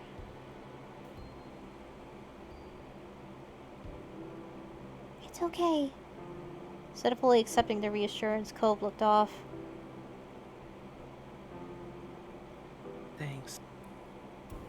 Then you took Cove's hand once more and gingerly resumed swaying to the music. Cove reluctantly followed suit, his steps small and apprehensive. He mumbled something quietly. This is a long song. You weren't sure how to take that, whether it meant that something was wrong, or if Cove didn't really like dancing, or if he didn't like dancing with you specifically. It made the last couple of minutes of the song uncomfortable as you weighed up to what to do and what to say to Cove. When the musicians laid their instruments down, Cove dropped your hands as if they were burning him. He trailed off the dance floor as quickly as he could without breaking into an outright run. When you caught up, he said nothing. You tried to get him to doing something else, but precisely anything from him was now impossible. You focused over Cove, wondering how he was finding the evening.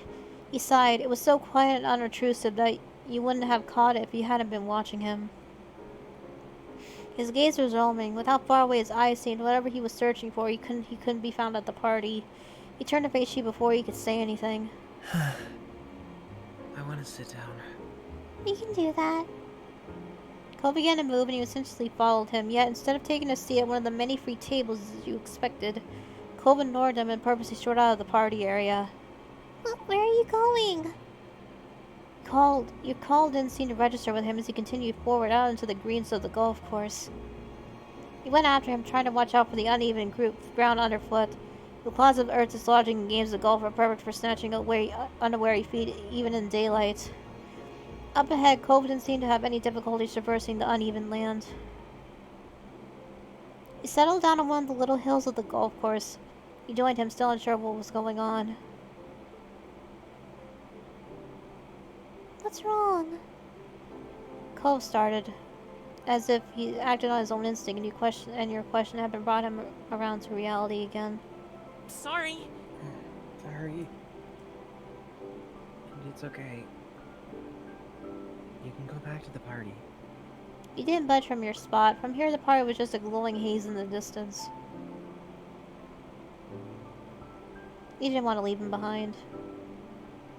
I'm not gonna leave here, and I'm not gonna drag you back if you don't want to. Oh,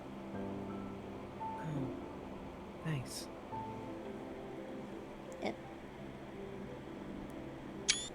Want to get a picture.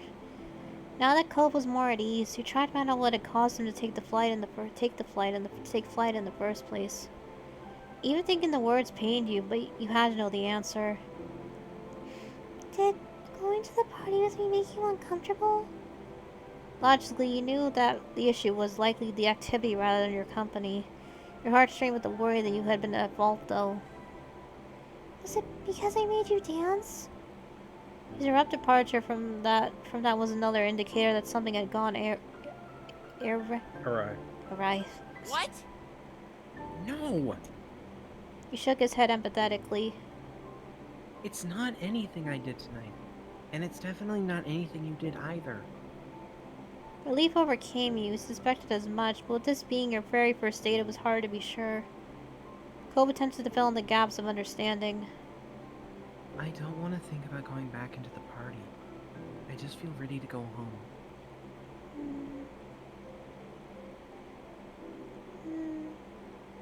Should I get my mom's? No, I don't want to ruin their night. Cole sat there quietly, gazing out into the shadowy hills and valleys of the golf course. Comfortably warm wind rustled between you, tousling his hair. It was so far away from the hubbub of the party, you couldn't even make out the quiet sounds of crickets chirping. That's kind of like how we first met. Do you remember? Of course I do. You liked him from that very first day. It's so weird. That was a long time ago now. You thought back to the day when Cole first arrived in the neighborhood. He had run away from Mr. Holden, taking solace in the hills behind your house. That had been late, too, on a clear night like today. Looking at the sky, you wondered if the stars were even looking down, that were looking down were the same ones as then. Cole's face was brighter, though you could see it still signs of the strain that caused him to depart from the soiree. When he'd first sat down, he had curled up like a pill bug, hunched over, knees pressed to his chest, and his arms wrapped around them. He unwound as you'd been talking, straightening up, his hands freely to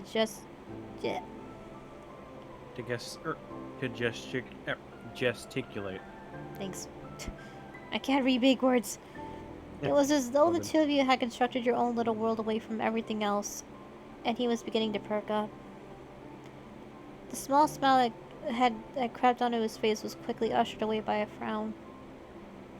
I can't believe I'm on a date. Cole followed up on the statement before he could react. He spoke a distinctly whispered tone, as though you were the only one in the world who he could share these words with.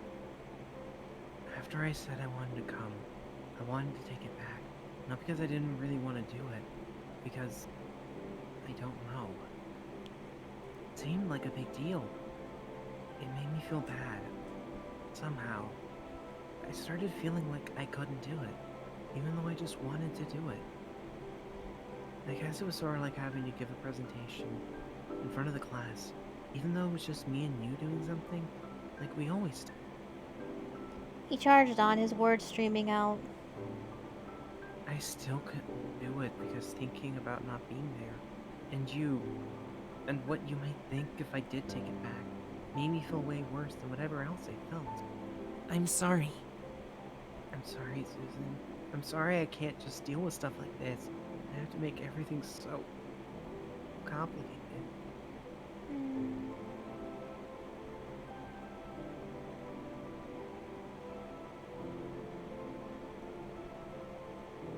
You don't need to apologize. He then took his hand. His skin was cool to the touch, his fingers coiled delicately around yours. He finally moved his head to look you straight on, eyes meeting yours. Susan. Thank you for inviting me, Susan. He stared back at him, not comprehending. But did it make you feel bad? Yeah. Yeah, it did. When I had to think about how I was actually doing it. But getting to hear that you wanted me to come made me feel good. He flushed and had to break the fragile eye contact he made. I mean, I want to keep doing things with you, no matter what. Even if I feel weird sometimes. I don't want to stop being there. I don't want you to stop wanting me there. Because when I do whatever it is for real, and you're with me, it all feels better in the end. It always does. He felt a tug on your hand and found Cove in the process of standing up. You joined him on your feet. What's up? Cove smiled awkwardly, brushing off some grass from the side of his pants. wanna dance with me? You already danced with me. I didn't think you had a good time. It's a dance party, right? And I think... He trailed off, brow furrowed as if he was trying to figure out the answer himself. Nodding slowly, he continued. I think I want to dance with you again. Before it's over.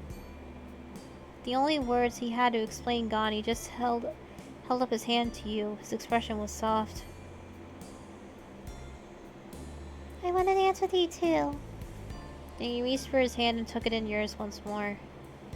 Cove bit his lip as your fingers entwined together, his cheeks reddening.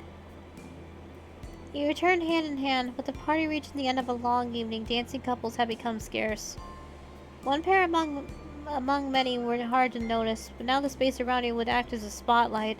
Not that there were many left to watch you. He was still at ease, even buoyed by the dissipated crowd.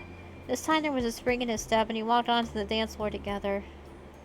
Cove kept a hold on your hand that you had given him back on the little hill. He rested the other one on your shoulder. Cove hesitated while you were waited for a sign. With the song in process before you stepped out on the dance, there was no signal for the right moment to begin. The same thought occurred to Cove, who shrugged his shoulders with keeping form. Taking that as your starting point, you cautiously began to sway. Cove readily followed your example. You danced wordlessly, dimly aware of the music guiding you. You were more focused on Cove, his attention was firmly fastened on you. Unlike before, when he had nervously looked down at his feet as if he was trying to keep them in check, his eyes were steady. He didn't even allow himself to be shaken when your knees knocked against each other and you both briefly fumbled your steps. Instead, he chuckled, as if it was soft as the roll of the morning tide. His lips curved into a shy crescent. You had been drifting into a dreamlike state, but that expression, one that you'd never seen before, pinned you back to reality. Your heart was caught in a clinch, held tight, yet straining with the effort of thumping harder than it had after any amount of physical exertion. As if in response, his hand began to hold yours with increased strength. He pulled you ever so slightly more towards him. Thoughts about what it meant or what might happen when it was over eased, and both of you were able to simply have this dance. Time fell away as you took in the small moment. All too soon, the song reached its conclusion. You could have continued quite contently for some time more. You stilled, one hand of yours in his. Cove showed no signs of moving either. It was hard to let go. You heard your name called out, and that brought your dance truly to an end. You both had spun to find Mom yelling for you and Cove. Beside her, Ma was shaking her head. Sorry. It's time to go home. Home, Lonnie. I had to get a hold of them somehow. What did you want me to do? Sneak up on them? Her chosen method was admittedly better than that. You still winced at how dazed you'd been when she announced her arrival. Cobb looked so embarrassed. Are you seriously worried about him fleeing again? This time he didn't think he'd stop until he was out of the grounds. Despite Cole's reaction to the scene with your moms, to you had been a perfect ending to the evening. You're so glad you got the chance to dance with Cole once more before the night was over. And it was definitely over now. You didn't need to say anything to Cove. The two of you marched wordlessly over to your parents' car, who was still bickering playfully. Standing shoulder to shoulder, your parents surveyed you and Cove. You wondered if they were checking. Were checking that they were returning Mr. Holden's son in the same state that he'd left the house. So, That was quite a night, huh, gang? Wasn't it just? Cove managed a self-conscious smile. Yeah. Ma was smiling too, with an expression so soft it could have cradled a newborn chick. well, And how was your very first date? Please don't start on them already. It technically hasn't even ended yet. Right, fine. Good. Well, we better ready ourselves to get back to Elizabeth. If we're lucky, the house might still be standing. Pam. Oh, shush. She swatted your mom playfully, laughing at the comment. You cast one last look at the party. You saw people exchanging farewells and suppressing yawns.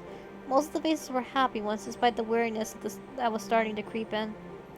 Cope's head was angled away from you. As you watched, wondering what he was looking at, he came around and met your gaze.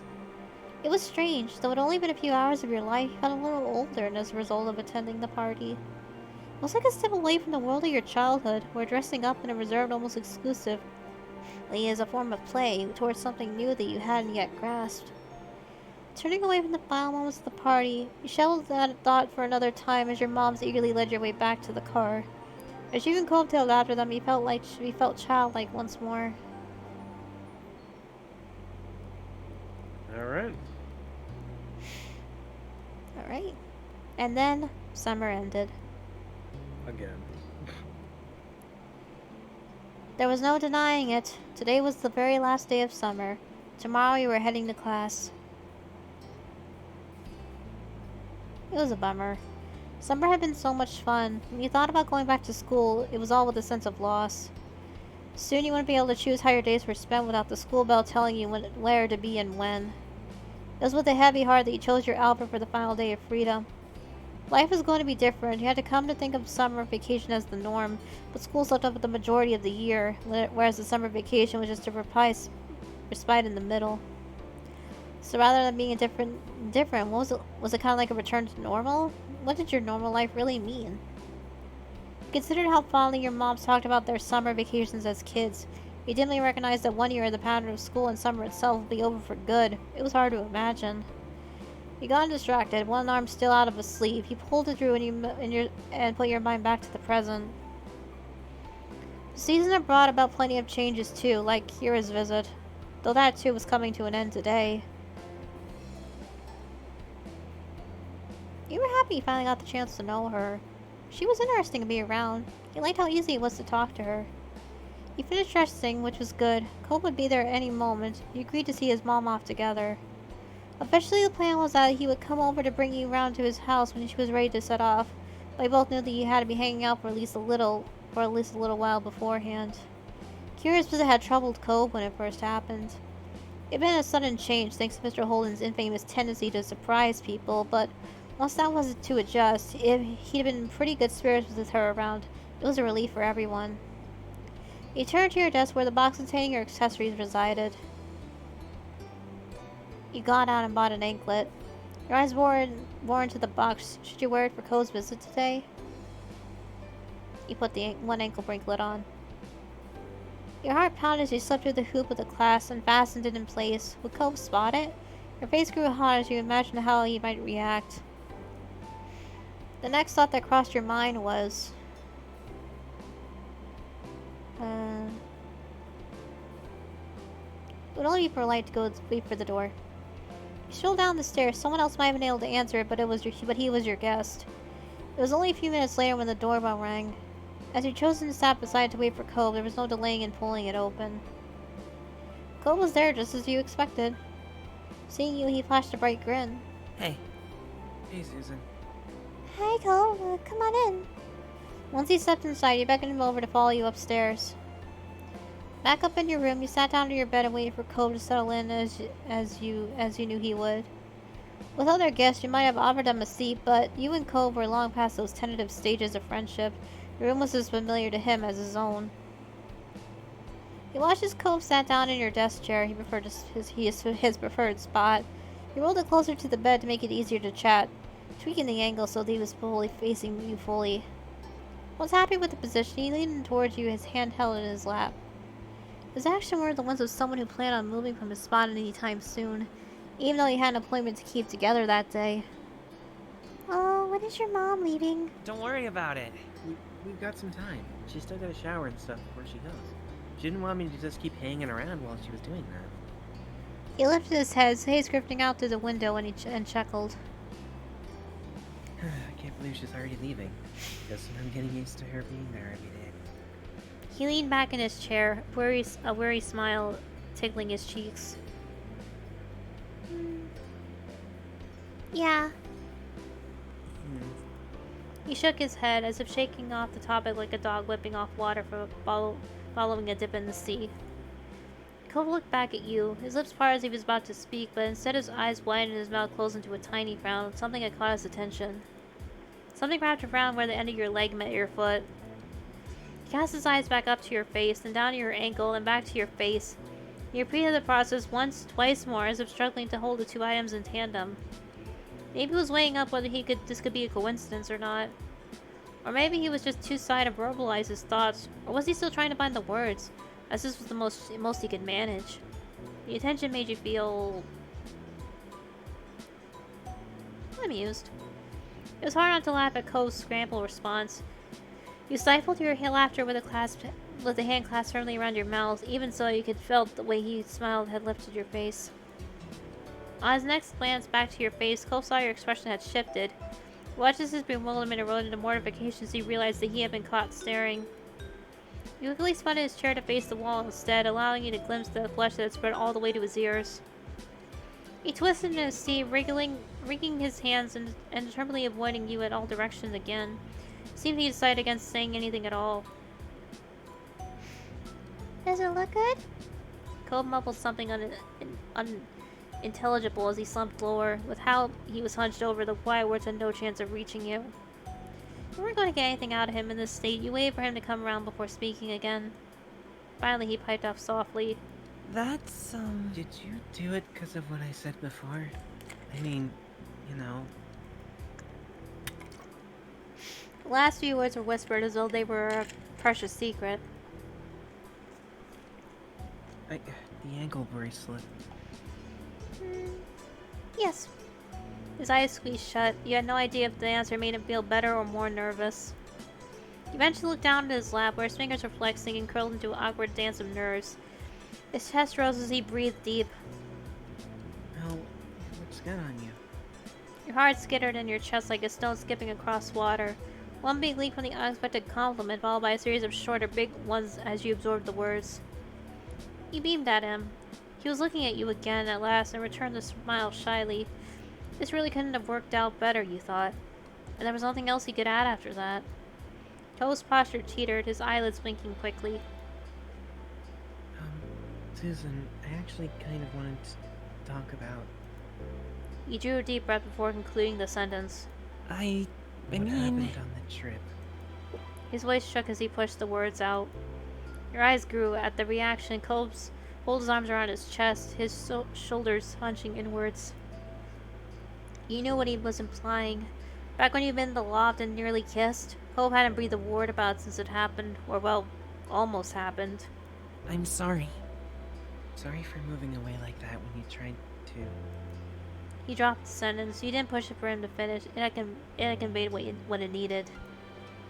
And I'm sorry for how I've been since, you know, acting like it didn't even happen. I've thought about it. I mean, I haven't forgotten about it. I don't keep thinking about it all the time. He hung his red-cheeked head, forehead propped up by a couple of fingers. You could tell he was already regretting how this was going. Sorry. Sorry for being weird. It's just, I kind of thought or hoped that sometime I'd be able to do this. Me talking about everything. Everything? There's more? He nodded ever so slightly. Your face felt a lot hotter after that. Cove brightened a little at your positive reaction, and his explanation continued. Well, could sort of picture how it might go. What it'd be like with you and me. But just the first part. I could never imagine anything to come after. And now it's actually happened. We're there, Excuse me.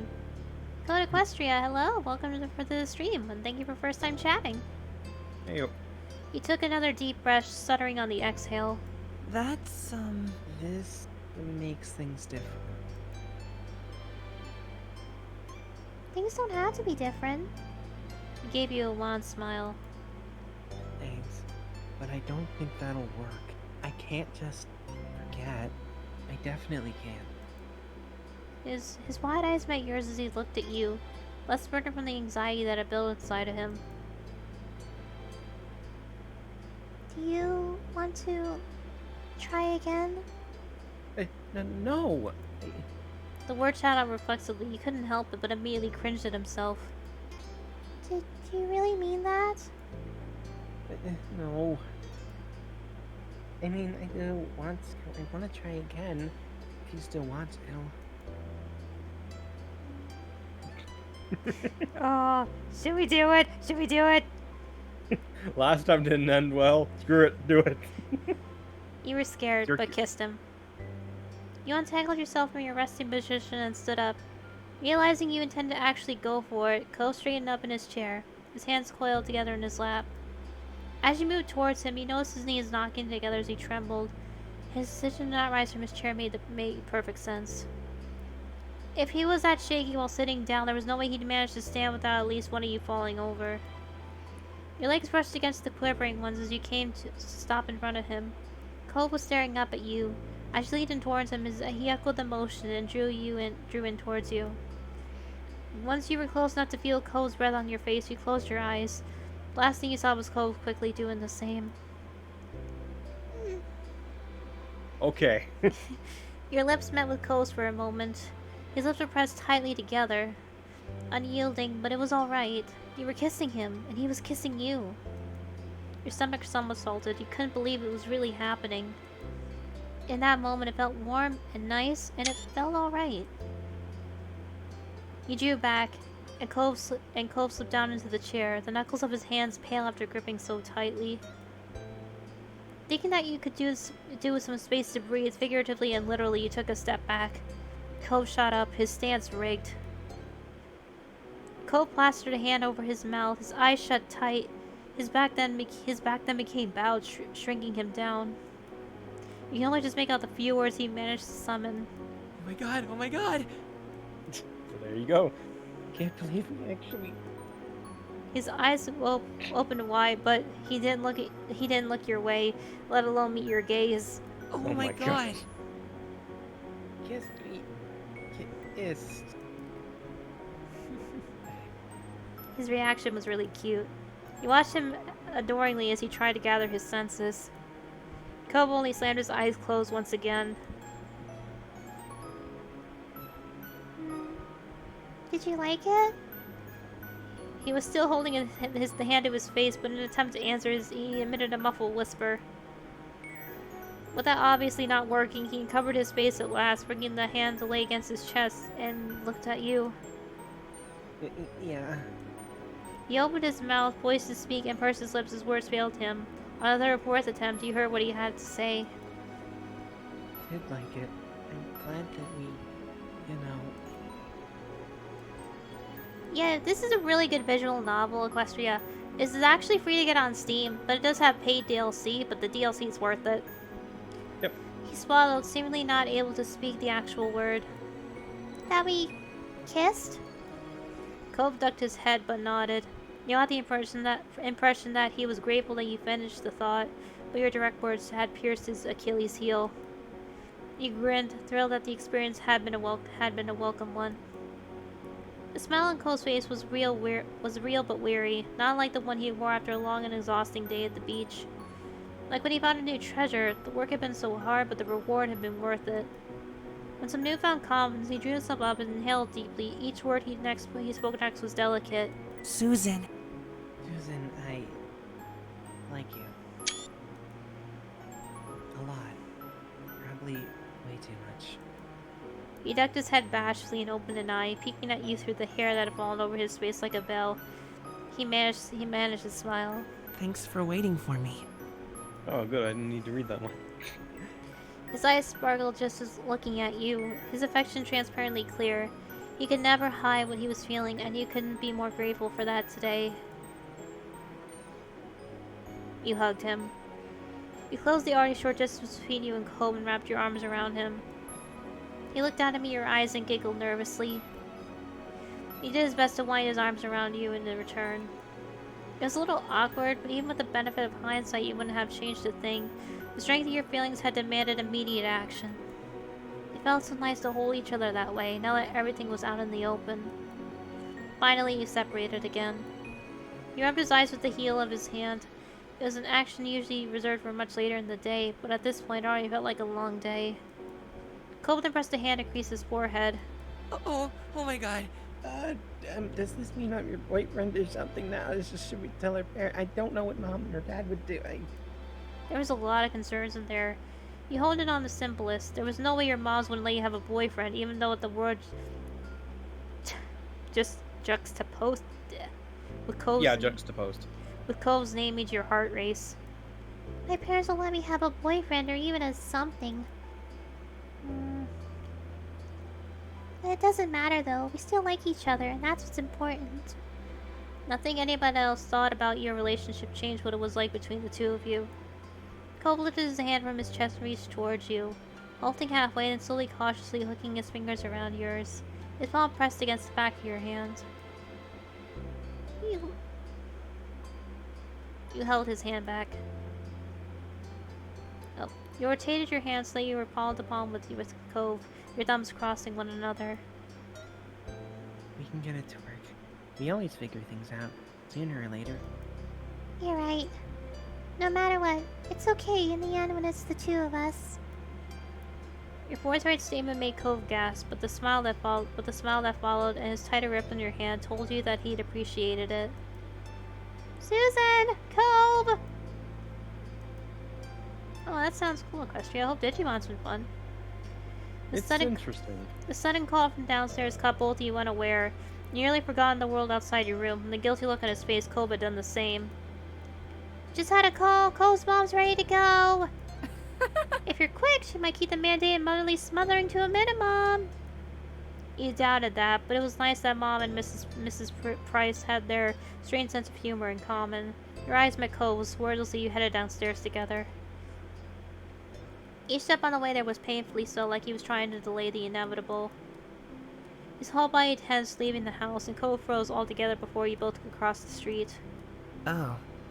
The door's open. Dad must be taking her stuff out. He swallowed hard. She's really gonna leave. You rested your hand on his arm. He felt a small shudder ripple through his body as the warmth of your hand sank in. Cove looked at you as he was hoping for a solution. You had a solution for how he was feeling, and all he could do was give him his arm a squeeze for support. At that, some of the conflict wearing on his face eased a bit. Together you went across the street and inside the house, finding his parents in the living room surrounded by his mom's packed things. Hey, kids! Good timing. I just called the taxi. Hi. And hi, Susan. So glad I got to see you today. It was fabulous getting to know you this summer. I finally got to put a face into the name I've heard so many times. She winked and Cove pouted on cue over the teasing. I'm really happy I got to meet you too. Hopefully it won't be too long before we see each other again. Nodding, Kira turned her attention back to her boys. She patted Clift on the arm with a warm smile, then she enveloped Cove into a crushing hug. Intently, Cove squirmed to break free from her grip, but his mom was unfazed and kept him locked in place. Heartbeats later, he gave in and hugged her back tightly. I'm so glad. And I'm so happy this trip was a success. Cliff looked like he was bursting with pride. And then Cove stiffened. Kira loosened her hold on him enough to study his face, concerned. She spoke her next words in a whisper that had been meant for just her son. What do you think? Do you want to unshovel it? Raising an eyebrow, Cliff watched them carefully. His smile began to falter. What's wrong? What's wrong? Cove sighed and his gaze flickered over to you for a moment, and just then, as quick, it was back on his parents. It's okay. It's alright. Really? Are you sure? I don't want to do it now. I can tell Dad later. Nervously, you watched the exchange with the growing suspicion that Cove didn't want to have that conversation while you were there. You wondered if you should offer to leave when Kira gave Cove a pat on the head. All right. You can always call me if you want me to be a part of the conversation, okay? I'll call. Thanks, Mom. Cliff still looked baffled at what Kira and Cove were referring to, but you watched as his shoulders slowly relaxed. You figured that he decided to wait for Cove to be ready to talk to him. And with Cliff's silence, things seemed to be settled for now. After that, wasn't long before the taxi arrived, rolling up in front of the house and in clear view of the open door. Kira stood up, smiling sadly. Well, Well, that's my ride. Yeah. The matching reply got a chuckle out of Kira as you all filed out of the house, father and son went with Kira's bags in hand. Once outside, you spotted your family waiting by the street, and to your surprise, Derek was also with them. He stood uncomfortably as he waited as soon as you noticed him. what's up? Hey, Susan. Hi, Cove. When did you get here? My dad dropped me off just a bit ago. Thought I could visit one more time before school started. Sorry. You picked a busy time. Sorry. Derek couldn't even look at Cove. He nervously kept rolling a pebble with the bottom of his shoe. Sorry. I wasn't even thinking that your mom would be leaving today. I'm sorry, dude. What? You're not interrupting anything. You're always welcome here. It would be sad if I needed to say goodbye before leaving. I think so too. It was apparent Derek would have preferred to have gone there at a more opportune moment. He never liked seeming impolite, but there was reassuring words. Though the reassuring words soothed his worries. The tension he was holding like in his body lessened, and he looked like he was really feeling much more like himself. Hi, Derek. It was fun getting to know you. Bye, ma'am. Is there anything I can do to help? Nah. Don't worry yourself over that. We're just about set. In that short amount of time, Cliff had gathered and packed the bags into the trunk. Kira took one last look at everybody inside. Alright, I don't want to keep the driver waiting. It's time to head out. The little crowd that had formed around starts their choirs of farewells and well wishes traveling. But Kara still made no more move to get into the taxi. She placed her attention on Cove. I'll call when I get to the airport and when I make it to Nevada. Also, you better call the moment you walk in the door at home. Otherwise, we'll be wondering all night if you got into trouble on the way there. Can Wait, do. Nevada's a place? I can do that. And could you call tomorrow too? So I can tell you how school went? Of course. I want to hear all about it. Kira put a hand on Cove's head and affectionately ruffled his hair one last time. She then let go, only to move on to squeezing his cheeks in her hands instead. Cove. I love you so much, baby. She was chuckling by the time she freed him and rounded things off with a small tap to the tip of his nose. Cove rubbed at his face with a grin. Finally, she walked to the car while waving and took her seat in the taxi. Cliff took an arm around Cove's shoulder and kept him close as it began to pull away. For a moment, Cove looked up at his dad, and he then wrapped an arm across his back. Bye. Bye, Mom. Bye, travel safe. Kira rolled down the window and stuck her head out of it. She waved again while blowing kisses at Cove and Cliff. See you again! Before she was out of sight, you decided to call out with your family and hers. As you added your voice to the others, you watched Kira's smile grow larger.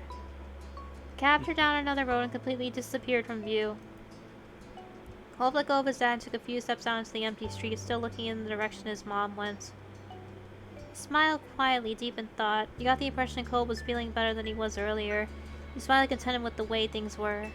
Summer breeze brought a sweet-sounding jingle across the way. It was the wind chime you had given Cove. He had hung it in front of his house. It became a very familiar sound in this neighborhood. You jumped a bit when your mom put a hand on your shoulder, pulling you away from your thoughts. She smiled when you looked at her. This was a great vacation, huh? Yeah, that's what I was hoping to hear. Cole went back over to the group, still genuinely happy. Derek grinned at him welcomely, and everyone else there smiled at him, even Elizabeth. Well, Ma clapped her hands together, bringing everyone's attention back to the present. It's almost lunchtime. I think I'll put something special together. Her eyes sparkled with a plan, and Mom smiled. I bet you could use some help with that. That'd be absolutely wonderful. Derek glanced between the two, his eyebrows furrowed. Is there something I could do? Your mom's exchanged a fond expression. Ma shook her head. how sweet. That's very sweet, Derek, but it's alright. It's not your job. Technically, your dad left you under Cliff's watch. You're meant to be taken care of by him, not doing chores for the neighbors. Mom laughed a little over her own joke. You watched Derek look away, discouraged. It's okay. It's okay. I don't mind. He was a little bashful about it. You wondered if Mom's joke had just reminded him that he wasn't intentionally meant to be invited to lunch. It was getting a little awkward. Mom grinned sympathetically. Your comment was meant to lighten the mood, not bring it back down. Ma tried again to get things moving forward. Why don't you kids go have fun? You can all come back in about an hour. We'll make it enough for everyone. Mom nodded in agreement. Sounds good. Another stunning idea, Lonnie. Thanks. Thank you. Yeah, thank you. Sounds like a plan then. I don't want to cramp your style. I've got some stuff to work on, so I can be out of your hair this afternoon. You should come back later too. No reason you should be the odd man out. Mom seemed amused as Cliff rubbed his neck nervously. He grinned a wavering but pleased smile. Thanks very much. I appreciate the invite. He looked over the assembled crowd with knowing glances. I can help too. As many people as you're feeding, it's gonna be a lot of food. Didn't you hear what we told Derek? It wouldn't be fair to make you cook while we were the ones who invited you in. Ma raised an eyebrow when Cliff waved it off. Come on. I insist. Derek would be missing time with his pals. This would be a break for me. I'm quite the chef. Ma and Mom exchanged further glances before Mom shrugged. True. An airtight argument. If you're sure, we'll be happy to have you, Chef Cliff. Cliff grinned wide and seemed much more hyped than you expected him to be about helping him with lunch. Cliff shook his head, a fond smile on his face. Then all the grown-ups people will be heading inside. I assume the rest of you kiddos are staying out? Maybe not all of them. Ma tilted her head, a silent question for Elizabeth. Your sister thought for a moment. Alright. I'll stay with the kids. That's fantastic. That's great. Both your moms smiled at her, while Derek and Cove didn't seem to appreciate her phrasing. But with the plan decided, all three parents waited and headed for your house. It was just you teenagers now. Elizabeth looked at you and then the others, a curious expression on her face. So, What now? Sally wondered if Elizabeth only stayed out of it to avoid getting roped into work. Then again, she could generally want to hang out. You couldn't tell with your sister. Cole spoke up after no one else did to answer Elizabeth's question. Wanna go down to the shopping street? Been a while, and I don't think there's a lot of other things we could agree on. Yeah, sure. awesome. Sounds awesome to me. Unlike you guys, I haven't been there 1,001 times. It's new to me. Let's do it. You strolled across the road as a group, down to the beach and then to the left. It took less than 15 minutes for you to arrive. One of the conveniences of Sunset Bird. Before we looked around at the familiar shops, trying to see if anything caught your attention this time. Derek was the most enthusiastic. He checked every stall with his eyes wide with wonder. Elizabeth and Cove were in good spirits as well. That's so cool. He ran over to a street magician who was currently doing a card trick for a group of enchanted tourists. Derek clapped when the magician showed a middle-aged man his card. Derek turned back to the group with a curious gleam on his face. What does it take to perform here anyways? You have to ask somebody, or do you just show up and start doing stuff?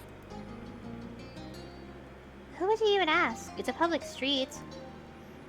Hey, Mrs. Mayor, can I put a Hey, Mr. Mayor, can I pull the rabbit out of my hat, please? Flopsy, as well behaved, I promise. Derek chuckled, his eyes searching up and down the scene. Maybe? Maybe there's a boss of the shopping street. No one does any of this around my neighborhood. It's just regular stores behind walls. It's different if someone wants real stores, but here, I'm pretty sure people are just putting on their little shows whenever they want and do whatever. So Twitch. Sorry. That's so neat. Would we be allowed to do something too? Cove laughed and Derek began almost vibrating with excitement. Elizabeth rolled her eyes. What would we do? Well, I don't know what. Not yet. I mean, I just found out it's a possibility, you know? And there's gotta be something. We know cool stuff. I'm sure if we think about it, we could plan a show that'd really get a crowd pumped. That was a great idea. I'm in. Woo! Nice. I knew I could count on you. Now we just need the act. It'll come to us. Right. Some amusement, the gang continued to pursue the stalls. Elizabeth found some earrings with a dangling, badly misprinted globe that everyone laughed at. Cove picked out a blob as Iceland, but Derek thought it had to be Greenland. Mm-hmm. You know, this world is what it looks like. You know, this world is what looks like 9 continents. I think you're both wrong. I want to side with Cove. Looks like Iceland to me. I know. Right? Suddenly Cove froze. He stared at him and then tried to see what caught his attention. When he saw a familiar face down the road, it all made sense. Between the crowds, his bright hair stood out like a neon green bowl in a kitchen sink. It was Jeremy. Oh no. Jeremy slowly drifted his eyes down the street, and his eyes widened in mutual recognition. He definitely noticed you. Derek frowned and Cove tensed up. You couldn't help but remember the last time you seen Jeremy at Miranda's birthday party. No wonder Cove was already defensive.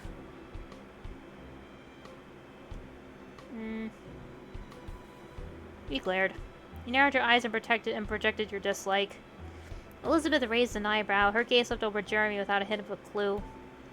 Jeremy simply scoffed to himself and waddled deeper into the crowd of people. Derek relaxed and exhaled loudly. I'm glad he's not gonna start anything. He peeked over at Elizabeth with a tiny smirk. See? That was the mean kid. What? Huh? She still didn't get it. That first summer day hadn't made nearly as much of an impression on her as he did for Derek, but he smiled and waved it off. Yeah, just forget about him. I already have. He laughed and Cove smiled lightly. He seemed in a much better mood now that Jeremy was gone. Your eyes wandered over to where Jeremy disappeared. You hadn't forgotten the day you met him either. He was only going to be in town for a vacation with the parents he hated. Agnes was probably the last time you'd ever see him. You mentioned that. Jeremy's probably gonna be gone for good. It's time for him to go back to wherever he's from. Yeah. Yeah, guess we won't have to worry about that guy anymore. Derek kicked a little rock in the road. It clattered forward and then rolled under a stall. But I still think it's kind of sad Jeremy turned out to be, well, like he is. It would have been nice to make another friend. Cove shook his head. He was clearly not broken up over what might have been. Maybe he'll become nicer in the future. Elizabeth rolled her eyes at the strange farewell to the odd boy. Not interested in the slightest. She clearly didn't understand his impact, and at this point she didn't want to understand. Jeremy was unlike anyone you had ever met before.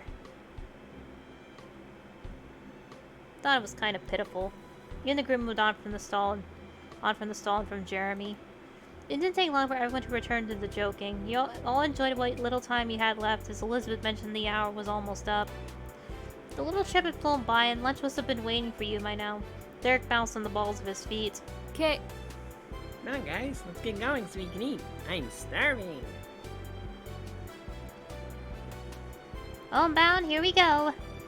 Cole stretched one of his arms lazily. Let's go then. You looked at him appraisingly. Carry me back. Hey, Cove, Yeah? could you carry me back home? What? What? Cove turned around obviously flustered. He explained he wanted a piggyback ride. I want a piggyback ride. You're the only one big enough to give me one. Cove sighed and shook his head. Elizabeth and Derek became a chorus of laughter. Come on, Cove, it'll be fun. Alright. Cove stepped over to you. He looked like he couldn't believe what he was doing. Your lips quirked into a large smile. Aw, yeah, thanks. Carefully crouched down in front of you so you could climb on. It wasn't hard to hop on. He slipped his arms under your legs and as he did his best to lift you. It was wobbly, but he managed to stand up all the way. Elizabeth watched with a smirk on her face while Derek laughed even harder. It's fair to say your antics were entertaining. You were glad Cove went with it. Cove carried you home, but he seemed pretty bashful about the situation. He struggled with how much to grip around you and whether or not he should try repositioning things. But along with that, he also seemed to feel some pride to be carrying you. It was a pleasant walk home, and in no time you had made it back. Derek got the front door and held it open for everyone as you each moseyed inside. The three parents were still in the kitchen. They looked up and waved. Welcome back, everyone. You made it just in time. Hey. I hope you're hungry. When Cove had brought you inside, the parents couldn't help but notice the odd conveyance. Your moms were unsure, and Mr. Holden raised an eyebrow. Everything okay? Did you pull something, Susan? I'm okay.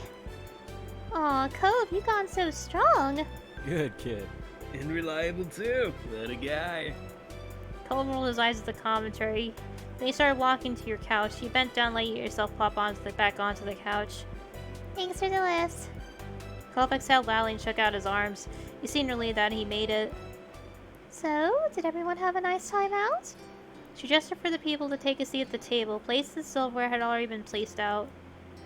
You took your normal seat. Elizabeth sat across from you, and Derek took the seat to your left.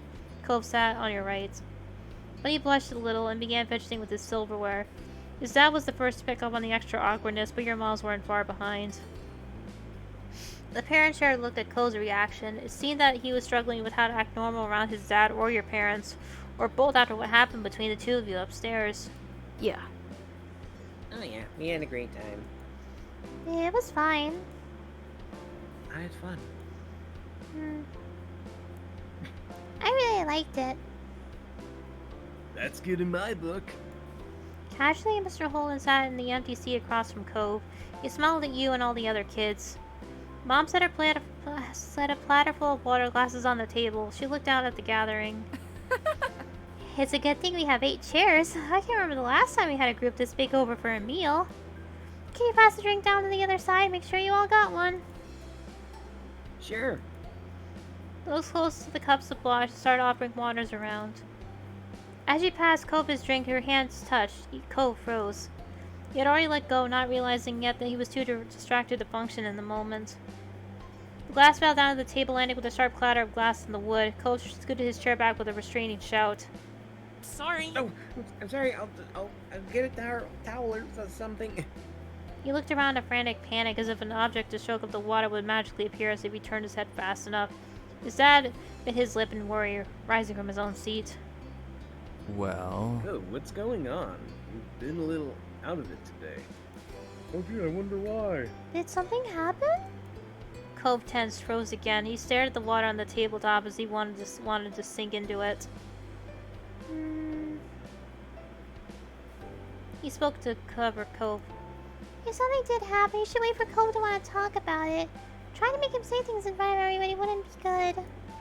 Mr. Holden nodded slowly. He seemed worried, but after another look at Cove, he smiled sympathetically. Right. Yeah, well said. I'm here when you're ready, son. Of course. Cove breathed a sigh of relief and shot you an apologetic look. You shot him a converted thumbs up. As everything got set up, Ma told Elizabeth to take her elbows off the table. Now. And you shouldn't slouch. She pointed at Mr. Holden, who was leaning forward with both arms on the table. Oops, sorry. Mr. Holden seemed unsure about the sudden attention and carefully rearranged his posture to something more suitable for a fancy dinner. He smiled sheepishly at Ma. Elizabeth rolled her eyes and Ma gave her a level look at her. You shouldn't be impolite to a guest in the house either. Elizabeth groaned long and long-suffering. Ma giggled and Mr. Holden chuckled. Not bad. There's a lot you can learn from a thing or two from Derek. He has the best manners here. Derek flushed, but it was true. His posture was upright and formal. He even held his fork gracefully. His table manners, on top of all his attempts to aid your parents, made him the model of a meal attendee behavior. Aw. It's nothing. It's true, though. You've been a lovely guest. I've noticed that too. It's always nice when you stay over, Derek. Derek smiled and sat a little taller in his chair. And do you have anything good to say about our other guest? She looked deliberately at Cove with a teasing smirk. Or is there just nothing to say?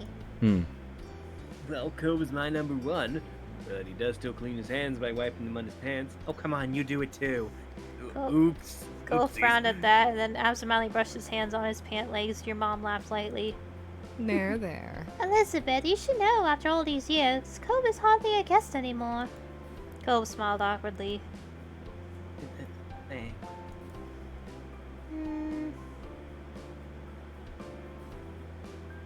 He teased Cove for his bad habit. Don't think I'm gonna let the pants thing go. Cove looked over at the window, not wanting to face the truth. Everyone ate their meals together and continued to hang out for the afternoon. After the food, you and the others played a couple of games and talked about the plans for the upcoming year. The time passed quickly, and soon it was time to part ways. Mr. Holden talked to your moms, and Cove drifted over to you, knowing that as soon as his dad finished up, he would be leaving. it'd be cool to stay, but we have some stuff to do before everything closes. Okay. Yeah, bye. Could you move? I need the phone. Cove raised an eyebrow, and Elizabeth impatiently gestured behind him. Cove realized he was standing right in front of where the receiver was placed. He stepped aside out of the way and shook his head, clearly thinking Elizabeth was rushing too much. Your sister made a beeline for the phone and started dialing the number of what you figured would be one of her friends. Knowing Elizabeth, she was going to be on there for a while. You, Cove, and Derek shuffled closer to the door. It seemed like Mr. Holden was wrapping up his conversation, so everyone started saying their various farewells. Talk to you later. See you later, Cove. We gotta do this again sometime. Yeah, see ya. Cove turned to you and smiled slightly. Hi, Susan. You hugged Cove goodbye. Step forward and spread your arms wide. Cole only had a moment to react before you encircled him in your arms. Cove hugged you back tightly as his chest rumbled as he laughed. His cheeks were slightly red, especially when he looked over and noticed that Derek had watched the whole thing. Derek smiled amusedly. Seriously, dude. You'll have to hang out later. I'm gonna miss you during skill. He offered Cove a high five, and the two boys clasped their hands together. Cove and his dad left soon after that. Your parents started cleaning up the house, and Elizabeth was still chatting to her friends on the phone. It was just you and Derek left. He elected to stay outside in front of the house to wait for his dad to pick him up. He decided to keep your guest company, although he was originally Cove's visitor. A light summer breeze whipped by your hair, and Derek shifted his weight from foot to foot. Oh, thanks for waiting with me. He kicked at the ground distractedly. Well, Dad's still gonna be a while, so do you wanna go for a walk? Sure, I don't mind. The two walked down the street again, just wandering without a destination planned. It was a quiet stroll, too quiet for Derek being the company. You turned to him when he had noticed he wasn't saying a word. That was unusual. Derek had always had something you could chat about. You weren't sure if you should ask about it. Somehow you ended up at the old park near the beach. You glanced over to Derek once more, still expecting him to say something any second now. However, nothing came of him. In fact, now you noticed a frown creeping on his face. Derek smiled and realized you were watching. At least his mouth was turned up. There wasn't anything that really felt happy in the expression. He turned away and then the smile fell off his face. His eyes stared intently at the ground and he raised an eyebrow. Is everything okay? I'm a little sad. It's just, with school starting back up again, it's gonna be harder to visit. I'm gonna have homework and clubs and practices and everything else. this sucks.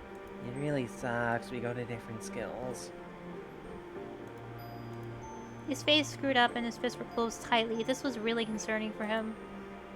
What if we don't have time? Tell some optimism. We'll make time. We can talk over the phone and have plans for the weekends. We'll be okay. Derek looked up at the sky. It was orange and purple with the little wisp of clouds scattered about. A plane flew high with a jet stream trailing behind it. They turned to the ground again. Derek's face was tilted far enough down that it was harder to reach his expressions. Hey, Susan, I actually wanted to talk to you about something, if you don't mind. There was a pause and you waited for him to finish his thought. Sorry. I was just kind of wondering, you like guys at all? Like, would you ever want to be with someone who is a boy? Sorry if that's weird to ask. I could be with a guy. Okay, then... He hesitated before finishing his question. So, what I mean is, is there any kind of guy you think is kind of cool that you like around here? Not at school or anything like that. He ducked his head further. You already knew the answer. You had confronted that very topic this afternoon. White Cove. Derek chuckled and didn't look all that surprised. Yeah, I kinda thought so. Let's go. Really hope things work out. Thanks for answering my random questions. He shot you a thumbs up. I hope we'll always be friends, no matter what. Even if we don't see each other for a long time, or if we get really busy, I still hope. He cut himself off and met your eyes. There was something serious to him, sincerely worried that you'd fall out of friendship. We're always gonna be friends. Derek smiled mostly to himself. He seemed a little more like he seemed a little more like the usual. Then for sure, we had to make the most out of it next year, then the year after that, and the year after that. He rambled on for a while about things. We'll just make the most of every year. Right. You smiled and felt like your friendship was still strong. You didn't spend much longer at the park after that. Derek didn't want you to miss his dad, so you both made your way back to your street. After Derek went back home, you decided to settle in for the night. Stretching your arms over your head, you noticed that the living room and the phone were free. You called Lee. You picked up the receiver and quickly punched the familiar number while going to take a seat on the couch. Soon enough after explaining the situation to the housekeeper, Lee answered. Hey! Hi, Lee. Can you talk? Definitely. We practically have to. My gosh, can you believe it's almost summer? Time for school to start? What happened to our summer? School starts first thing tomorrow for me. Boo. Ew, and I thought starting next week was bad enough. Enjoy your last week. Oh, I will. I hope you survive your first day. Me too. I need a good year. Ditto. And at least the summer was nice while it lasted, right? We were busy. Yeah. Finally, you thought about all the best memories you made this summer. Lee was only there for some, but there were so many you hadn't filled her in on yet. You reminisced on about a moment of your summer. Began to speak about... let's see. Let's see where we... let's see. And, let's see. Where did we which one did we start with first? I forgot. Let's see. I think we started from the top left, so... I could have sworn this... I thought this was later. Sorry, it was the last. The Wild Ride was also recent. Hot afternoon.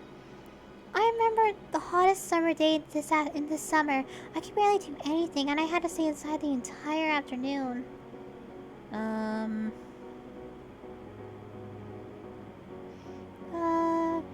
Cole said I was cute. Well, he wrote it. You're playing Hangman, and that's what he picked for me to figure out. You heard her audibly gasp. That's such a move! What did you do? You filled her in as much as you were willing, and she gratefully took in all the details. Speak about... the time you went to Cole's house for dinner. Oh, one night, Cole's parents invited me over for dinner at their house for the first time. Mr. Holden made Mexican food. The meal was good. Mexican is so yummy, so that's no surprise. What else happened? I got to name one of Cole's pet fish. What did you pick? Susan. Wow, why hasn't Cole asked me to name one of his fish? He has a bunch, right? That had made you burst into laughter. You almost accidentally dropped the phone. She giggled in return. So you're gonna speak about...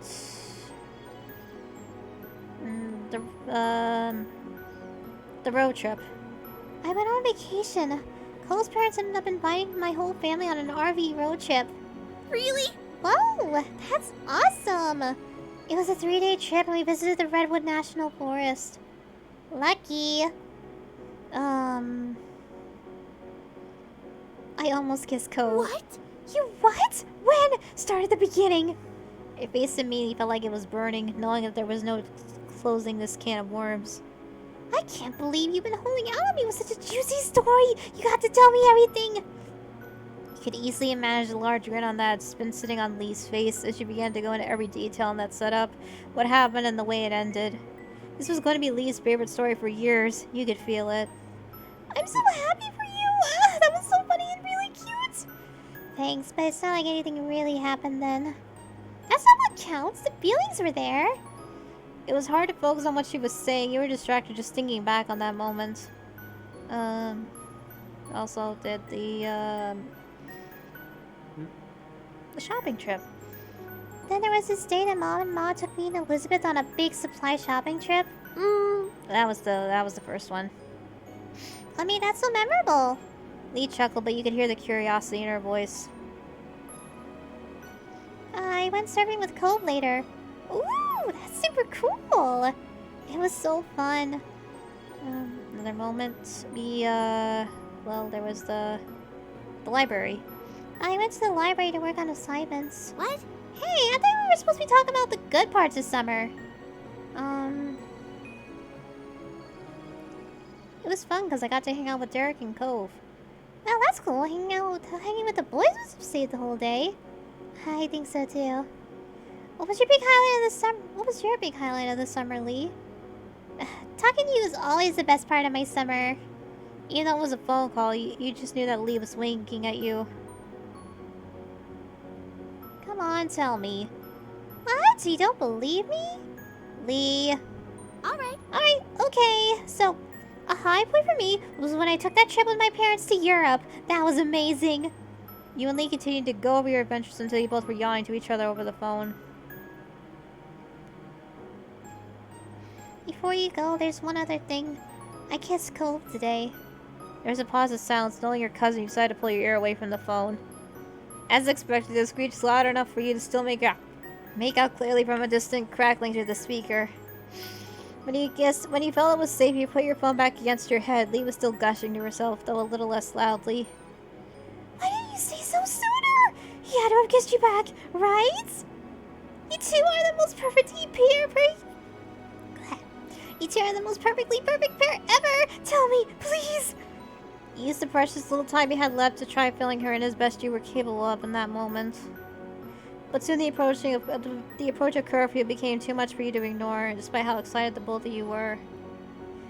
And that you decided it was time to say goodbye for now. You did have school to wake up for in the morning. Bye, Lee. Bye. Night, Susan. Talk to you later. You left the phone to the side on the side table for now. Looking at the clock on the wall, you saw that it was only about 10 minutes until your moms would be insisting you had to go to bed so you could be rested enough for school.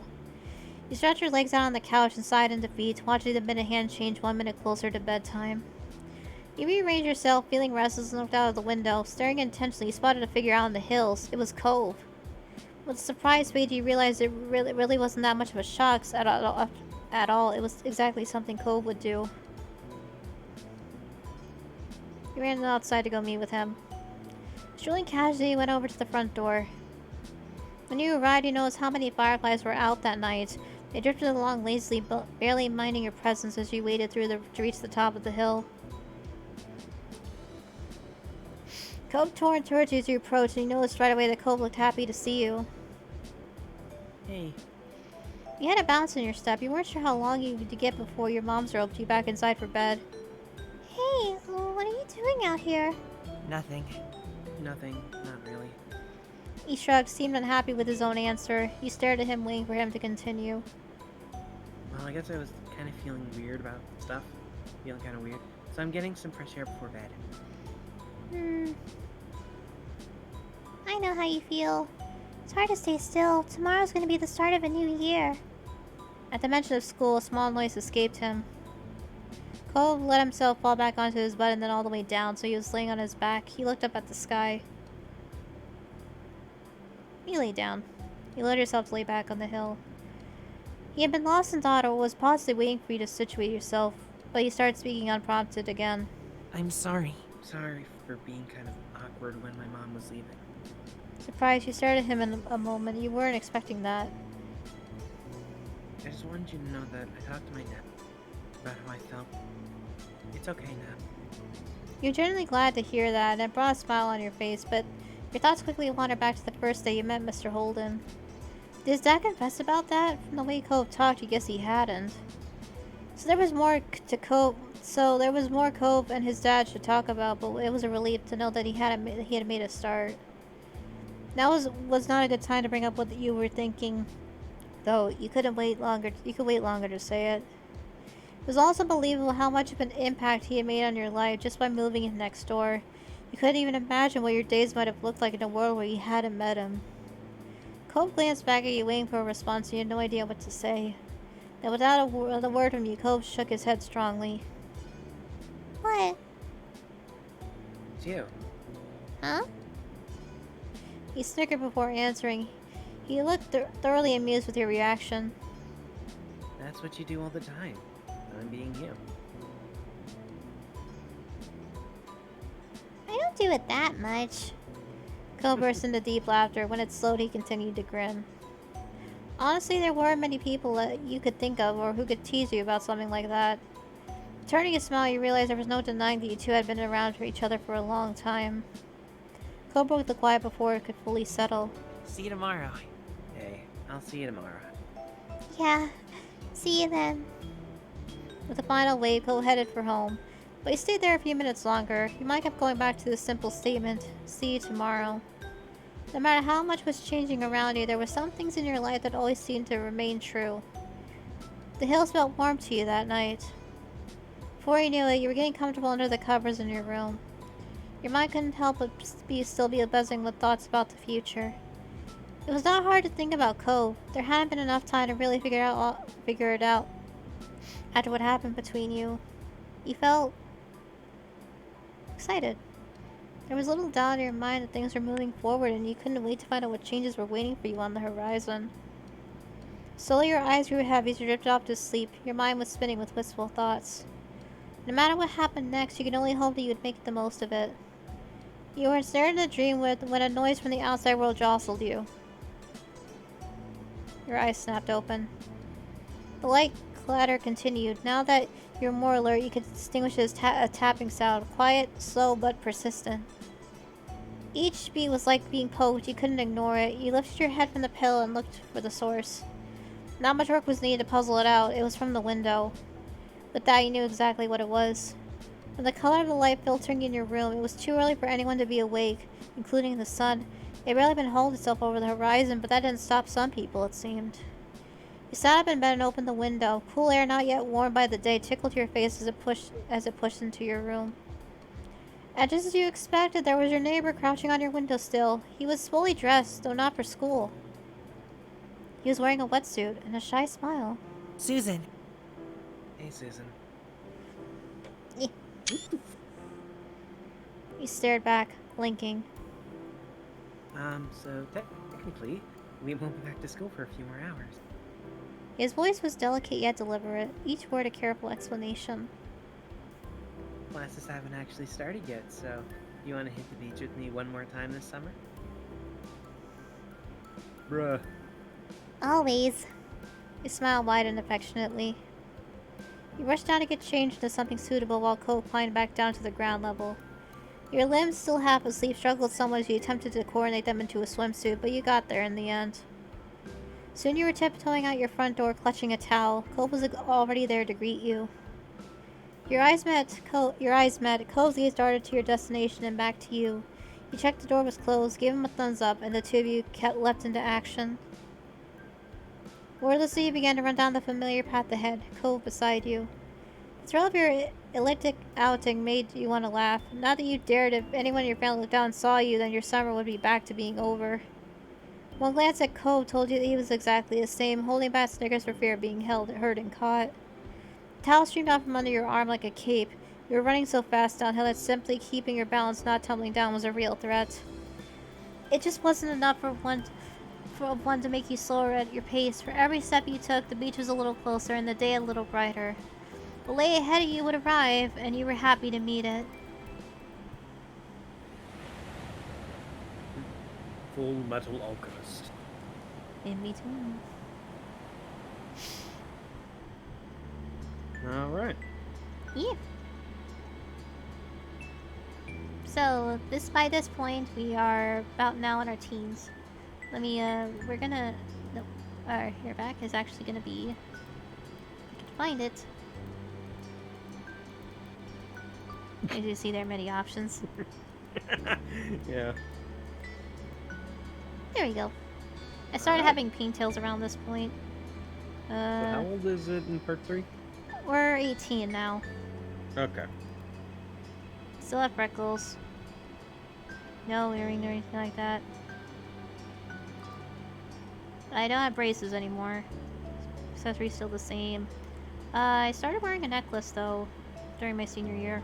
That was yours. Change page. Don't wear any rings. No headscarf. No nail length. None of that. And done. Alright. We can save here. There we go. So we're gonna be entering part 3 next. Just go ahead and click game. Okay. So, what do you think of step 2? It was interesting. Yeah, it's definitely something, that's for sure. We've been going for almost 3 hours, holy jeez. Sure. Well, I did promise we'd finish the parts, so... Yep, and now I gotta think of a new voice for Cove because now puberty is hit. Yeah. Yeah, I think I got a couple. Oh, wait, yeah, if Derek ends up showing up in part 3 out, then that's another one. I'll think of something. Yeah.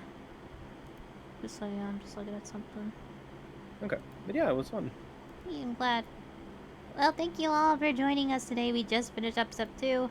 Now the question is, who should we go to? I got a DM. Who's messaging me? Oh, the sub expired. Oh well.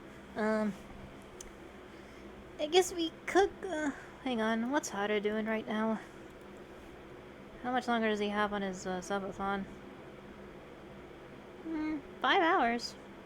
Looks like he's doing some art or something. Oh, he's drawing. Aw. Yeah, let's send some over to him. He's been doing. I think he's got about a little more than 6 hours left in his subathon, so we can go send him some support. What do you think? Sound good? Sounds good. Yeah, sounds good. Even though I've been hanging out with him I've been watching him like all day, so thank you all for joining me today as always. I really do appreciate it. We will see how we feel next time. I'm probably I don't know if I'll stream again tomorrow, but I will. Well, no, I can't stream tomorrow because I have canter practice. Though I may have to. I don't know if I'll be able to do it this Sunday because work is gonna be absolutely swamped. I'll have to talk with my dad with one of the ladies tomorrow about that. So. We'll see how it goes. So guys, please do send some love over to Haru. He has been doing a subathon for the past 5 days now.